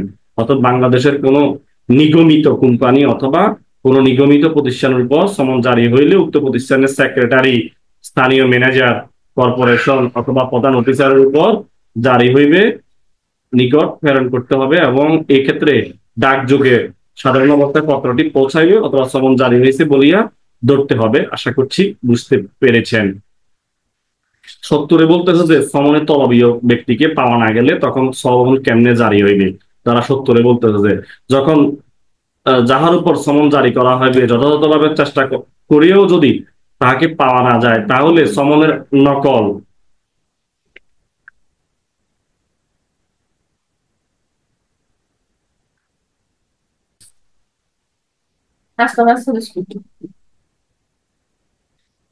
আমরা বলতেছিলাম যে সমনের তলবীয় ব্যক্তিকে পাওয়া না গেলে কিভাবে সমন জারি করতে হবে সেই বিষয়টাই এখানে বলা আছে। বলতেছে সাবালক সাবালক পুরুষ সদস্যদের নিকট প্রদান করিয়া সমন জারি করতে হবে। অর্থাৎ জারিকারক অফিসার যদি দাবি করে যে তাহা হইলে যাহার নিকট সমন জারি করে তিনি সমনের দিনকল অপর পৃষ্ঠে স্বাক্ষর করিয়া প্রাপ্তি স্বীকার করবেন। অর্থাৎ সাবালক পুরুষ হইলে হবে, পুরুষ লাগবে, অ্যাডাল্ট মেম্বার না, সাবালক পুরুষ লাগবে। এরপরে দেখেন পূর্বোক্ত বিধান অনুসারে সমন জারি করা না গেলে তখন কি করবেন। তখন বলতেছে যে 69-70 দ্বারা বিধান অনুসারে যদি সমন জারি করা না যায় তাহলে যে ব্যক্তির উপর সমন জারি করা হইবে তিনি সচরাচর সেই স্থানে বসবাস করেন, জারিকারী অফিসার সে বাড়ি বা বাসস্থানের প্রকাশ্য স্থানে সমনের দিনাকলের কপি লটকাইয়া দিবেন, অতঃপর যথাযথভাবে সমন জারি করা হয়েছে বলে আপনার গণ্য হবে। আশা করছি বুঝতে পেরেছেন। এরপর প্রজাতন্ত্রের কর্মচারীর উপর সমন জারি বলতে যে আপনার যে ব্যক্তির উপর সমন জারি করতে হবে তিনি যদি প্রজাতন্ত্রের সক্রিয় চাকরিতে নিযুক্ত থাকেন তাহলে সমন প্রদানকারী আদালত সাধারণ অবস্থায় উক্ত ব্যক্তি যে অফিসে কার্যরত আছেন উহার প্রধান কর্মকর্তার নিকট সমনের দিনকল প্রেরণ করবেন এবং 69 ধারায় বর্ণিত পদ্ধতি অনুসারে সমন জারি করবার ব্যবস্থা করবেন এবং উক্ত ধারার প্রয়োজন অনুসারে স্থগন করবেন এবং স্বাক্ষর সহ আদালতে প্রত্যার্পণ করবেন। এরূপ স্বাক্ষর যথাযথভাবে সমন জারির সাক্ষ্য হইবে। আশা করছি বুঝতে পেরেছেন। এরপরে আমরা এটা হলো স্থানীয় সীমার বাইরে সমন জারির পদ্ধতি বলা আছে যে যখন কোনো আদালত এখতিয়ার স্থানীয় সীমার বাইরে সমন জারি করতেছেন তখন ওই এলাকার ম্যাজিস্ট্রেট বা স্থানীয় এখতিয়ার স্থানীয় সীমার মধ্যে থাকে বা বাস করে উক্ত আদালত সাধারণ অবস্থায় সমনের দিনকর সেই ম্যাজিস্ট্রেটের নিকট প্রেরণ করবেন এবং তথায় তাহা জারি হইবে। 73 বলতেছে এরূপ ক্ষেত্রে জারিকারী অফিসার না থাকলে সমন জারির প্রমাণ এফিডেভিট দ্বারা প্রমাণ টমান এগুলো বিষয় আছে, এগুলো ইম্পর্টেন্ট। এরপরে আমরা চলে যাব হলো এখন গুরুত্বপূর্ণ কথা হলো গ্রেপ্তারি পরোয়ানাটা চলে যাই। ওয়ারেন্ট অফ অ্যারেস্ট এখানে আমরা যাই। আমরা এর আগে দেখছিলাম হলো 54 থেকে কিছু ধারা দেখছিলাম হলো উইদাউট ওয়ারেন্ট, এখন দেখি আমরা গ্রেপ্তারি পরোয়ানা যাকে বলা হয় ওয়ারেন্ট অফ অ্যারেস্ট। গ্রেপ্তারি পরোয়ানা কেমনে করবে 75-এ বলা আছে যে কি বলা আছে গ্রেপ্তারি পরোয়ানার ধরন এই আইনের অনুসারে কোন আদালত কর্তৃক প্রত্যেকটি পরোয়ানা লিখিত হইবে, কি হবে লিখিত হবে এবং প্রিজাইডিং অফিসার কর্তৃক অথবা ম্যাজিস্ট্রেট বেঞ্চের ক্ষেত্রে বেঞ্চের কোন সদস্য কর্তৃক স্বাক্ষরিত বা আদালতের সিলমোহরযুক্ত হইতে হবে। এরপরে হলো গ্রেপ্তারি পরোয়ানা বলবৎ থাকা। এর প্রত্যেকটি পরোয়ানা প্রদানকারী আদালত বাতিল না করা পর্যন্ত উহা কার্যকর বা বলবৎ থাকবে। আশা করি বুঝতে পেরেছেন। এটা হলো 75-এর গল্প। এগুলো একটা প্রশ্ন আসার সম্ভাবনা আছে কিভাবে গ্রেপ্তার করতে হয় ওয়ারেন্ট দিয়ে, সেগুলো নিয়ে একটা রিটেন প্রশ্ন আসতে পারে। এরপরে দেখেন আদালত জামানত গ্রহণের নির্দেশ দিতে পারবেন। কোনো ব্যক্তিকে গ্রেপ্তার করিবার জন্য পরোয়ানা প্রদানকালে কোনো আদালত উহার বিবেচনামূলক ক্ষমতায় পরোয়ানার উপর লিখিতভাবে আমরা দেখছিলাম না 73-এ, এখানে 76-এও এই মর্মে নির্দেশ দিতে পারবেন যে উক্ত ব্যক্তি আদালতে ভিন্নরূপ নির্দেশ না পাওয়া পর্যন্ত নির্দেশ সময় তৎপরে হাজির হইবে বলিয়া পর্যাপ্ত জামিনদার সহ মোসলেকা সম্পাদন করতে পারে। তাহলে কর্মকর্তার বরাবরে পরোয়ানা নির্দেশ করা হয়েছে ওই কর্মকর্তা উক্ত জামানত গ্রহণ করবেন এবং ওই ব্যক্তিকে হেফাজত হইতে মুক্তি করবেন। এখানে জামিনদারের সংখ্যা লাগবে এবং যে পরিমাণ অর্থের জন্য জামিনদারগণ এবং যে ব্যক্তিকে গ্রেপ্তারের জন্য পরোয়ানা প্রদান করা হয়েছে সেই ব্যক্তি যথাক্রমে দায়ী থাকবে। যে সময় তাকে আদালত হাজির হইতে হবে উনি হাজির হইবেন। এরকম মোসলাকা বিষয়গুলো দিয়ে এটা অনুসারে জামানত গ্রহণ করা হইবে। তখন সেই অফিসার উপর পরোয়ানা নির্দেশিত হয়েছে সেই অফিসার মোসলাকাটি আদালতে প্রেরণ করবেন। এরপরে হলো পরোয়ানা যাহার প্রতি নির্দেশিত হইতে পারে। গ্রেপ্তারি পরোয়ানা এক বা একাধিক পুলিশ অফিসারের নিকট হইতে পারে। এরা নিচের অবস্থান পুলিশ দিয়ে এগুলো গ্রেপ্তার করাইতে পারে। এগুলো লেস ইম্পর্টেন্ট, পুলিশের জন্য গুরুত্বপূর্ণ।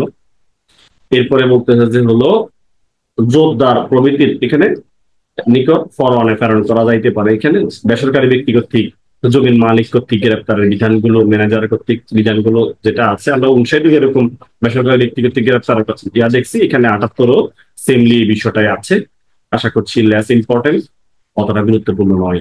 এরপরে দেখেন, কোন আসলে পুলিশ অফিসারের প্রতি নির্দেশিত পরোয়ানা, কোন পুলিশ অফিসারের উপর নির্দেশিত কোনো পরোয়ানা অন্য কোনো পুলিশ অফিসারের দ্বারাও কার্যকর হইতে পারে, সমস্যা নাই। এক পুলিশ অফিসারের নিকট ইয়ে হইলে অন্য পুলিশ অফিসারও গ্রেপ্তার বা কার্যকর করতে পারে। 80তে বলতেছে পরোয়ানার সারমর্মের প্রজ্ঞাপন, গ্রেপ্তারি পরোয়ানা কার্যকর করতেছেন এমন কোন পুলিশ অফিসার অন্য কোনো ব্যক্তি যাহাকে গ্রেপ্তার করা হইবে তাহাকে পরোয়ানার সারমর্ম জানাইবেন এবং প্রয়োজনে হইলে পরোয়ানাটি দেখাবেন। পরোয়ানা দেখাইতে হবে, দেখানোটা দরকার। 81তে বলতেছে যে গ্রেপ্তারকৃত ব্যক্তিকে অবিলম্বে, এই অবিলম্বে কথাটা মাথায় রাখবেন, আদালতে হাজির করতে হবে। হ্যাঁ, তাকে কি করবে, গ্রেপ্তারি পরোয়ানা কার্যকর করতেছেন এমন পুলিশ অফিসার অথবা অন্য কোনো ব্যক্তি, যেটা আমরা 76 দ্বারা অনাবশ্যক বিলম্ব ছাড়া কি করবে, গ্রেপ্তারকৃত ব্যক্তিকে আদালতে হাজির করবেন, যেখানে হাজির করা আইনত প্রয়োজন। এটা অনাবশ্যক, অবিলম্বে, এই কথাটা মাথায় রাখতে হবে। অধিক্ষেত্রের বাইরে 83তে বলতেছে অধিক্ষেত্রের বাইরে কার্যকর করিবার জন্য প্রেরিত পরোয়ানা। এখানে ম্যাজিস্ট্রেট অফ জেলা পুলিশ সুপারিনটেন্ডেন্ট অথবা মহানগর এলাকায় পুলিশ কমিশনার বা এখতিয়ারের স্থানীয় সীমার মধ্যে উহা কার্যকর করতে হবে, অথবা ডাকযোগে বা অন্য কোনো উপায়ে প্রেরণ করবেন গ্রেপ্তার করার জন্য। আশা করছি বুঝতে পেরেছেন, লেস ইম্পর্টেন্ট। অধিক্ষেত্রের বাইরে কার্যকর করার জন্য পুলিশ অফিসারের নিকট নির্দেশিত পরোয়ানা, বাইরে কার্যকর করার জন্য নির্দেশিত পরোয়ানা দিতে পারেন। 85তে হলো যে ব্যক্তির বিরুদ্ধে পরোয়ানা ইস্যু করা হয়েছে তাহাকে গ্রেপ্তারের পদ্ধতি।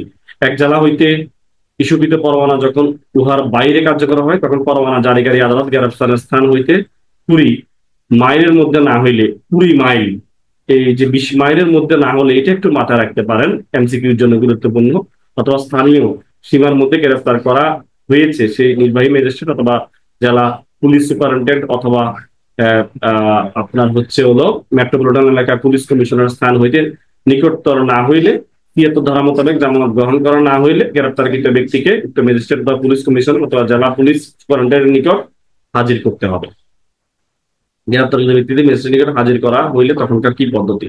এই যে পরোয়ানা জারিকারী আদালত যে ব্যক্তিকে গ্রেপ্তার নির্দেশ দিয়েছিলেন, গ্রেপ্তারকৃত ব্যক্তি ওই ব্যক্তি বলিয়া প্রতীয়মান হইলে নির্বাহী ম্যাজিস্ট্রেট অথবা জেলা পুলিশ সুপারিনটেন্ডেন্ট অথবা পুলিশ কমিশনার উক্ত আদালতের হেফাজতে প্রেরণ করার নির্দেশ দিবেন। তবে শর্ত থাকে যে অপরাধ যদি জামিনযোগ্য হয়, গ্রেপ্তারকৃত ব্যক্তি যদি ম্যাজিস্ট্রেট বা জেলা সুপারিনটেন্ডেন্ট অথবা পুলিশ কমিশনার সন্তুষ্টি বিধান করিয়া জামিন দিতে প্রস্তুত ইচ্ছুক থাকে, অথবা পরোয়ানা 76 ধারা মোতাবেক কোনো নির্দেশ লিখিত থাকে, তাহলে উক্ত ব্যক্তি মোতাবেক জামানত দিতে বা ইচ্ছুক থাকে, তাহলে ম্যাজিস্ট্রেট তাকে ছেড়ে দিতে পারবেন। এখানেও ছেড়ে দেওয়ার একটা বিধান, জামানত প্রদান করেন মুস্তকারী পরোয়ানা প্রদানকারী আদালতে প্রেরণ করবেন। এই বিষয়গুলো বুঝতে হবে, কতটা বেশি গুরুত্বপূর্ণ আমাদের হুলিয়া ক্রম, এই জায়গাটা গুরুত্বপূর্ণ যে পলাতক ব্যক্তির জন্য হুলিয়া। হ্যাঁ, যদি কোনো আদালতের সাক্ষ্য গ্রহণ করিবার পূর্বে বা পরে এরূপ বিশ্বাস করিবার কারণ থাকে যে উক্ত আদালত যাহার বিরুদ্ধে পরোয়ানা জারি করেছেন সেই ব্যক্তি পলাতক হইয়াছেন, অথবা যাহাতে পরোয়ানা কার্যকর না হইলে সেই জন্য আত্মগোপন করিতেছে, তাহলে আদালত তাকে একটা নির্দিষ্ট স্থানে হুলিয়া জারির তারিখ 30 দিনের মধ্যে কম নয় এমন নির্দিষ্ট সময়টা, 30 দিনটা এমসিকিউর জন্য গুরুত্বপূর্ণ, এমন নির্দিষ্ট সময়ে হাজির হইবার নির্দেশ দিয়ে লিখিত হুলিয়া জারি করতে পারবেন। হুলিয়া নিম্নলিখিত জারি করতে হবে কেমনে? যে উক্ত ব্যক্তি যেখানে বাস করে বা যে শহরে অথবা গ্রামের প্রকাশ্য স্থানে জনসমক্ষে পাঠ করে, অথবা যেখানে বাস করে সেই বাড়ি অথবা বাস্তবিটা অথবা শহর অথবা গ্রামের প্রকাশ্য স্থানে লটকাইয়া দিতে হবে, এবং একটি কপি আদালত ভবনের স্থানে, প্রকাশ্য স্থানে লটকাই দিতে হবে। হুলিয়া প্রদানকারী আদালত যদি এই মর্মে লিখিত বিবৃতি দেন যে হুলিয়া একটি নির্দিষ্ট দিন যথাযথভাবে জারি হয়েছে, তাহলে উহা চূড়ান্ত সাক্ষ্য হবে এবং এই নির্দেশা বলি পালিত হয়েছে, উক্ত দিনে হুলিয়া প্রকাশিত হয়েছে। এরপরে হচ্ছে হলো আমরা দেখি দেখি দেখি পলাতক ব্যক্তির সম্পত্তি ক্রয়। 87 ধারা অনুসারে হুলিয়া প্রদানকারী আদালত যে কোনো সময় হুলিয়াধীন ব্যক্তির অস্থাবর বা স্থাবর উভয় প্রকার যে কোনো সম্পত্তি ক্রয় করিবার আদেশ দিতে পারবেন। এরূপ আদেশ ধারা স্থানীয় এলাকার আদেশ দেয়া হইবে সেই স্থানীয় এলাকার মধ্যে অবস্থিত যে কোনো সম্পত্তি ক্রয় করা যাইবে, এবং জেলার বাইরে অন্য কোনো স্থানীয় এলাকার উক্ত ব্যক্তির সম্পত্তি থাকলে সেখানকার জেলা ম্যাজিস্ট্রেট, চিফ জুডিশিয়াল ম্যাজিস্ট্রেট বা চিফ মেট্রোপলিটন ম্যাজিস্ট্রেট কি করবে? পৃষ্ঠাক্ষণ দ্বারা এই আদেশ প্রয়োগ করা যাইবে। যে সম্পত্তি প্রয়োগ করিবার আদেশ দেওয়া হয়েছে তার ঋণ হইলে অথবা অন্যান্য স্থাবর সম্পত্তি হইলে এই ধারা মোতাবেক তা জব্দ করিয়া, রিসিভার নিয়োগ করিয়া, লিখিত আদেশ দ্বারা হুলিয়াধীন ব্যক্তিকে বা তাহার অন্য কোনো ব্যক্তিকে সম্পত্তি প্রদান নিষিদ্ধ করিয়া অথবা আদালতের ইচ্ছানুসারে এরূপ সমস্ত ব্যবস্থা করিয়া কোনো দুটির ব্যবস্থা গ্রহণ করিয়া ক্রোকের আদেশ কৃত সম্পত্তি স্থাবর হইলে এই ধারার অধীন সরকার রাজস্ব প্রদানকারী জমি হইলে যে জেলায় অবস্থিত সেই জেলা কালেক্টরের মারফত প্রয়োগ করিতে হইবে এবং অন্যান্য সমস্ত ক্ষেত্রে দখল লইয়া বা রিসিভার নিয়োগ করিয়া বা লিখিত আদেশ দ্বারা হুলিয়া ব্যক্তি তার পক্ষে বা অন্য কোনো ব্যক্তি খাজনা প্রদান করিয়া অথবা সম্পত্তির প্রত্যার্পণ অথবা নিষিদ্ধ করিয়া ইত্যাদি। আদালত ইচ্ছে অনুসারে সমস্ত ব্যবস্থা যে কোনো দুটি ব্যবস্থা গ্রহণ করিয়া লোকের আদেশ গবাদি পশু পচনশীল প্রকৃতির উপর তাহলে আদালত প্রয়োজন মনে করলে অবিলম্বে উহা বিক্রয় করার আদেশ দিতে পারেন। এর বিক্রয়লব্ধ অর্থ আদালতের আদেশ অনুসারে ব্যবহৃত হবে। এই ধারার অধীন নিযুক্ত রিসিভারের ক্ষমতা দায়িত্ব 1908 সালের দেওয়ানি কার্যবিধির তফসিলে 40 আদেশ অনুসারে নিযুক্ত এবং রিসিভারের ক্ষমতা দায়িত্ব অনুরূপ হইবে। এবং 6 কথে বলতেছে ক্রোকের তারিখ হইতে 6 মাসের মধ্যে হুলিয়াধীন ব্যক্তি ব্যতীত অন্য কোনো ব্যক্তি যদি বাড়িতে ক্রোকৃত কোনো সম্পত্তি দাবি করে ক্রোকের বিরুদ্ধে এই 6 মাসটা মনে রাখবেন। এরূপ দাবি উত্থাপন করে যে উক্ত সম্পত্তির তার শর্ত আছে, তাহলে শর্ত এই ধারা অনুসারে প্রয়োগযোগ্য নহে দাবি বা আপত্তি তদন্ত করিতে হইবে এবং তার সম্পূর্ণ আংশিক মানিয়া লইয়া অগ্রাহ্য করা যাইতে পারে। তবে এই ধারার বর্ণিত সময়ের মধ্যে কোনো দাবি আপত্তি করা হইলে দাবি বা আপত্তিকারীর মৃত্যুর পর তাহাদের আইনগত প্রতিনিধি উক্ত দাবি বা আপত্তি অব্যাহত রাখতে পারবেন। মারা গেলেও তাদের আইনগত প্রতিনিধিরা অব্যাহত রাখতে পারবেন। ক্রোকের আদেশ দিয়া 6 ক উপধারা অনুসারে দাবি বা আপত্তি সে আদালতে করতে হবে। উপধারা অনুসারে মেট্রোপলিটন ম্যাজিস্ট্রেট, জেলা ম্যাজিস্ট্রেট, চিফ জুডিশিয়াল ম্যাজিস্ট্রেট পৃষ্ঠাঙ্কিত আদেশকৃত ক্রোকের সম্পত্তি দাবি বা আপত্তি উক্ত ম্যাজিস্ট্রেটের উপর আদালতে করতে হবে এবং হুলিয়াধীন প্রত্যেকটি দাবি বা আপত্তি আদালতে করা হয়েছে ওই আদালত সে বিষয়ে তদন্ত করবেন। তবে শর্ত থাকে যে দাবি বা আপত্তি চিফ জুডিশিয়াল ম্যাজিস্ট্রেট অথবা চিফ মেট্রোপলিটন ম্যাজিস্ট্রেট আদালতে করা হয়ে থাকলে তা হওয়া নিষ্পত্তির জন্য অধীনস্থ ম্যাজিস্ট্রেট বা মেট্রোপলিটন ম্যাজিস্ট্রেটের উপর অর্পণ করতে পারবেন। তবে যাহার দাবি বা আপত্তি 6 ক উপধারার অধীন আদেশ দ্বারা সম্পূর্ণ বা আংশিক অগ্রাহ্য হয়ে তিনি বিরোধী সম্পত্তিতে তার দাবিকৃত অধিকার প্রতিষ্ঠার জন্য 1 বছরের মধ্যে কি করতে পারবেন? মামলা দায়ের করতে পারবেন এবং এই মামলার ফলাফলের সত্ত্বে উক্ত আদেশ চূড়ান্ত বলিয়া গণ্য হবে। হুলিয়াধীন ব্যক্তি যদি হুলিয়ার উল্লেখিত মধ্যে হাজির হয় তাহলে আদালত আদেশ ধারা প্রয়োগ হইতে মুক্ত করিয়া দিবেন এবং হুলিয়া দিন ব্যক্তি উল্লেখিত সময়ের মধ্যে হাজির না হয় তাহলে প্রকৃত সম্পত্তি সরকারের হেফাজতে মুক্ত হইবে এবং ইহা বিক্রি করা যাইবে না যতক্ষণ না পর্যন্ত ক্রোকের তারিখ হইতে 6 মাস অতিক্রম না হয় এবং 6 ক উপধারা কৃত আপত্তি বা পেশকৃত দাবি যতক্ষণ না পর্যন্ত নিষ্পত্তি না হয়। দ্রুত পচনশীল হইলে যদি মনে করেন যে মালিকের পক্ষে বিক্রয় করা লাভজনক হইবে তাহলে আদালত উপযুক্ত মনে করিয়া বিক্রয়ের ব্যবস্থা গ্রহণ করতে পারবেন। আশা করছি বুঝতে পেরেছেন। খুবই গুরুত্বপূর্ণ। এটা রিটেন একটা প্রশ্ন আসতে পারে। প্রকৃতি সম্পত্তি পুনরুদ্ধার যাহার সম্পত্তি 88 ধারায় 7 উপধারার অধীন সরকারের হেফাজতভুক্ত হইয়াছে সে যদি ক্রোকের তারিখ হতে 2 বছরের মধ্যে আদালতের আদেশের সম্পত্তি ক্রোক করা হয়েছিল সে আদালতের অধীন ইচ্ছাকৃতভাবে হাজির হয়, গ্রেফতার করিয়া হাজির করা হয় এই মর্মে প্রমাণ করে যে সন্তুষ্টি বিধান করে যে সে পলাতক ছিল না, পরোয়ানা কার্যকর নিয়ে রাখবার জন্য সে আত্মগোপন করে নাই, নির্ধারিত সময়ের মধ্যে হাজির হইবার জন্য হুলিয়া নোটিশ সে পায় নাই, তাহলে ক্রোক সম্পর্কিত সমস্ত খরচ কাটিয়া লইয়া উক্ত সম্পত্তি উহার বিক্রয় করা হইয়া থাকলে নিট মূল্য অথবা আংশিক বিক্রয় মূল্য থাকলে নিট মূল্য বা আংশিক সম্পত্তির মূল্য তাকে প্রদান করবে। আশা করছি বুঝতে পেরেছেন। আমরা 89 পর্যন্ত পড়েছি। এখন আপনারা বলতে পারেন যে এখান থেকে আমাদের লিখিতর জন্য কি উপকার?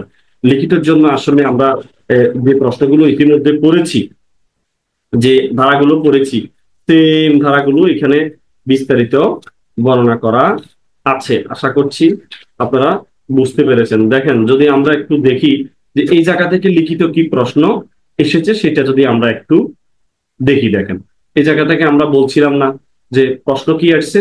প্রশ্ন আসছে হলো বিভিন্ন শ্রেণীর ম্যাজিস্ট্রেট শ্রেণীর ফৌজদারি আদালত কি আছে, যে 6 ধারা যে আদালতগুলোর নাম আছে এইগুলা 224 দিয়ে মনে রাখবেন। হ্যাঁ, দু ধরনের কি আছে, আদালত রয়েছে, ম্যাজিস্ট্রেট দায়রা।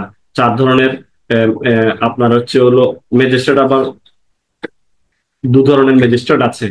হ্যাঁ, জুডিশিয়াল ম্যাজিস্ট্রেট, নির্বাহী ম্যাজিস্ট্রেট। 4 ধরনের আপনার হলো জুডিশিয়াল ম্যাজিস্ট্রেট আছে। এই বিষয়গুলো এখানে ফুটে উঠছে, আশা করি বুঝতে পেরেছেন। এখন এই হলো প্রশ্ন, এদের ক্ষমতা কি? এই যে জুডিশিয়াল ম্যাজিস্ট্রেটের ক্ষমতা আমরা 32-এ বলছিলাম, এই হলো ক্ষমতাগুলো এখানে দেওয়া আছে। তারপরে হলো এদের জুডিশিয়াল ম্যাজিস্ট্রেটের কার্যাবলী, জুডিশিয়াল ম্যাজিস্ট্রেট কি কি কাজ করতে পারে। এরা 64 ধারাতে পারে ম্যাজিস্ট্রেটের উপস্থিতিতে অপরাধ আমল করলে এরা গ্রেফতার করতে পারে। 65-তে পারে, মানে ম্যাজিস্ট্রেটের উপস্থিতিতে অপরাধ করলে পরোয়ানা জারি করতে পারে, বা তারপরে হলো পলাতক ব্যক্তিতে হুলিয়া জারি করতে পারে। তারপরে হলো সম্পত্তি প্রয়োগ করতে পারে, হুলিয়াধীন সম্পত্তি। এরপরে হলো ওনারা তল্লাশি চালাইতে পারে এবং ফরিয়াদি জবানবন্দি গ্রহণ করতে পারে 200 ধারা, এবং নালিশ বা পুলিশ রিপোর্ট গ্রহণ করতে পারে। এই যে জুডিশিয়াল ম্যাজিস্ট্রেট 190 ধারাতে এগুলো লিখবেন। এরা কি করতে পারে? আসামির আবেদনে মামলা স্থানান্তর করতে পারে, মামলা হস্তান্তর করতে পারে। এগুলো আমরা সামনের দিনগুলোতে যখন পড়বো তখন মিলিয়ে নিতে পারবেন। এবং তারা কি করতে পারে? বিবৃতি বা দোষ স্বীকারোক্তি লিপিবদ্ধ করতে পারেন 164-তে। তারপরে হলো ওনারা দায়রা আদালতে মামলা স্থানান্তর করতে পারেন 205-এর গতে। এরপর হলো ফরিয়াদি অনুপস্থিতিতে ম্যাজিস্ট্রেট আসামিকে খালাস দিতে পারেন 247-এ। নালিশ প্রত্যাহারের অনুমতি দিতে পারেন 248-এ। এবং ফরিয়াদি না থাকলে কার্যক্রম বন্ধ করে দিতে পারেন 249-এ। এবং অপরাধের সাথে জড়িত ব্যক্তিকে ক্ষমা করতে পারেন 337-এ। এবং সংক্ষিপ্ত বিচার করতে পারেন 260-এ। কমিশনের মাধ্যমে সাক্ষ্য গ্রহণ করতে পারেন 503-এ। এবং 25 ধারা মোতাবেক chief judicial justice of the piece হিসেবে ক্ষমতা প্রয়োগ করতে পারেন। আশা করছি বুঝতে পেরেছেন। এরপর ম্যাজিস্ট্রেটের বিশেষ যে ক্ষমতাগুলো আছে আমরা 29-এর ঘরে দেখছি, তারা সব ধরনের বিচার টিচার করতে পারে। এবং লাস্টে এসে তারা 33-এর পথে এসে তারা 7 বছরের দণ্ড দিতে পারেন। এই হলো মোটামুটি কাহিনী। আশা করছি এই প্রশ্ন ঘুরি ফিরি এই দায়রা আদালতের শ্রেণী বিভাগ যারা আমরা দেখেছি 3 ধরনের জাজ রয়েছে। হ্যাঁ, দায়রা আদালত বলতে বোঝায় দায়রা জজ, অতিরিক্ত দায়রা জজ, যুগ্ম দায়রা জজ, এই বিষয়গুলো আসবে। এরপরে এদের দণ্ড প্রদানের ক্ষমতা আমরা ইতিমধ্যে জানি। নির্বাহী ম্যাজিস্ট্রেট কি কি করতে পারে, হ্যাঁ, কেমনে কি করতে পারে, এই বিষয়গুলো এখানে আলোচনা করা আছে। আশা করছি এগুলো যদি নির্বাহী ম্যাজিস্ট্রেটের কার্যক্রম গুলো যদি দেখেন, তারা 64 ধারাতে কি করতে পারে? গ্রেপ্তার করতে পারে। এবং তারা কি করতে পারে? আহ, আপনার হচ্ছে হলো চোরাই মাল, জাল দলিল ইত্যাদি তল্লাশি পরোয়ানা করতে পারে। আর অনেকগুলো কাজ আছে, এরা মোসলেকা দিতে পারে, মোসলেকার আদেশ দিতে পারে। এই বিষয়গুলো আসবে। এবার বলতেছে যে এদেরকে যদি একজন সিনিয়র জুডিশিয়াল ম্যাজিস্ট্রেটের উপর সরকার কি কি ক্ষমতা অর্পণ করতে পারে, যেটা আমরা বললাম না, যে স্পেশালি ওনাদেরকে সবই মোটামুটি মৃত্যুদণ্ড, যাবজ্জীবন কারাদণ্ড বা 10 বছর অধিক নয়, এরা মোটামুটি সবই পারে। 10 বছরের নিচে এরা সব পারে। এটা হলো প্রথম শ্রেণীর ম্যাজিস্ট্রেট যারা, এরা পারে। প্রথম শ্রেণীর ম্যাজিস্ট্রেটের ক্ষমতা। সিনিয়র জুডিশিয়াল ম্যাজিস্ট্রেট বলতে প্রথম শ্রেণীর ম্যাজিস্ট্রেটকে বুঝাবে। করছি বুঝতে পেরেছেন। এরপরে জরিমানা অনাদায়ে সাজা প্রদান সংক্রান্ত যে বিধানগুলো আছে, যে এটা 14 বিজিএস আসছিল। তারপর কি বলতেছে, কেমনে কেমনে এদেরকে তাদের কারাদণ্ডের মেয়াদ, মানে ম্যাজিস্ট্রেটের ক্ষমতার বাইরে যাবে না। এরপরে হলো টোটাল মূল কারাদণ্ডের 1/4 বেশি হবে না। এই বিষয়গুলো এখানে ফুটে উঠছে। এরপরে বলতেছে এই কথা বলা কি যথার্থ হবে যে ক্রিমিনাল প্রসিডিউর একটা পদ্ধতিগত আইন? হ্যাঁ, এই যে মোটামুটি দণ্ডবিধি এবং সুনির্দিষ্ট প্রতিকার আইন ছাড়া বাকি সবগুলোই হলো পদ্ধতিগত আইন। এগুলো পদ্ধতি নিয়ে আলোচনা করা আছে। মামলা কিভাবে সমন দেওয়া হবে, কিভাবে হুলিয়া হবে, কিভাবে মামলার বিচার করবে, এই বিষয়গুলো। এরপরে ফৌজদারি বিশেষ আইনের ক্ষেত্রে প্রয়োগযোগ্য কি? আসলে বিশেষ আইন দ্বারা হবে, আর অন্যথায় ফৌজদারি কার্যবিধির নিয়ম অনুসারে হবে। এই হলো কথাবার্তা। আশা করছি এর বাইরে কোনো প্রশ্ন, আমরা যেখানে যে যতটুকু আলোচনা করছি এগুলো থেকেই প্রশ্ন ঘুরিয়ে ফিরিয়ে প্রশ্ন আসছে। আমরা কালকে আপনার হুলিয়ার পরে 88-র পর থেকে আমরা বিষয়গুলো দেখবো। অ্যাটলিস্ট যতটুকু পারা যায় দেখবেন। আবার আমরা যখন প্রশ্নগুলো দেখবো মিল আছে, আমরা যখন ধারা জানবো, তাহলে আমাদের উত্তর করতে আর কোনো সমস্যা হওয়ার কথা না। আমরা এই জন্য ধারার প্রতি আমাদেরকে জোর দেব। আশা করছি আপনারা ভালো করবেন। হ্যাঁ, টপিক ওয়াইজ, ধারা ওয়াইজ পড়ার চেষ্টা করুন। আসসালামু আলাইকুম রহমতুল্লাহ। দেখা হবে পরের ক্লাসে। ক্লাসটা একটু দীর্ঘায়িত হবে, মনোযোগ সহকারে দেখবেন। আশা করছি কাজে লাগবে।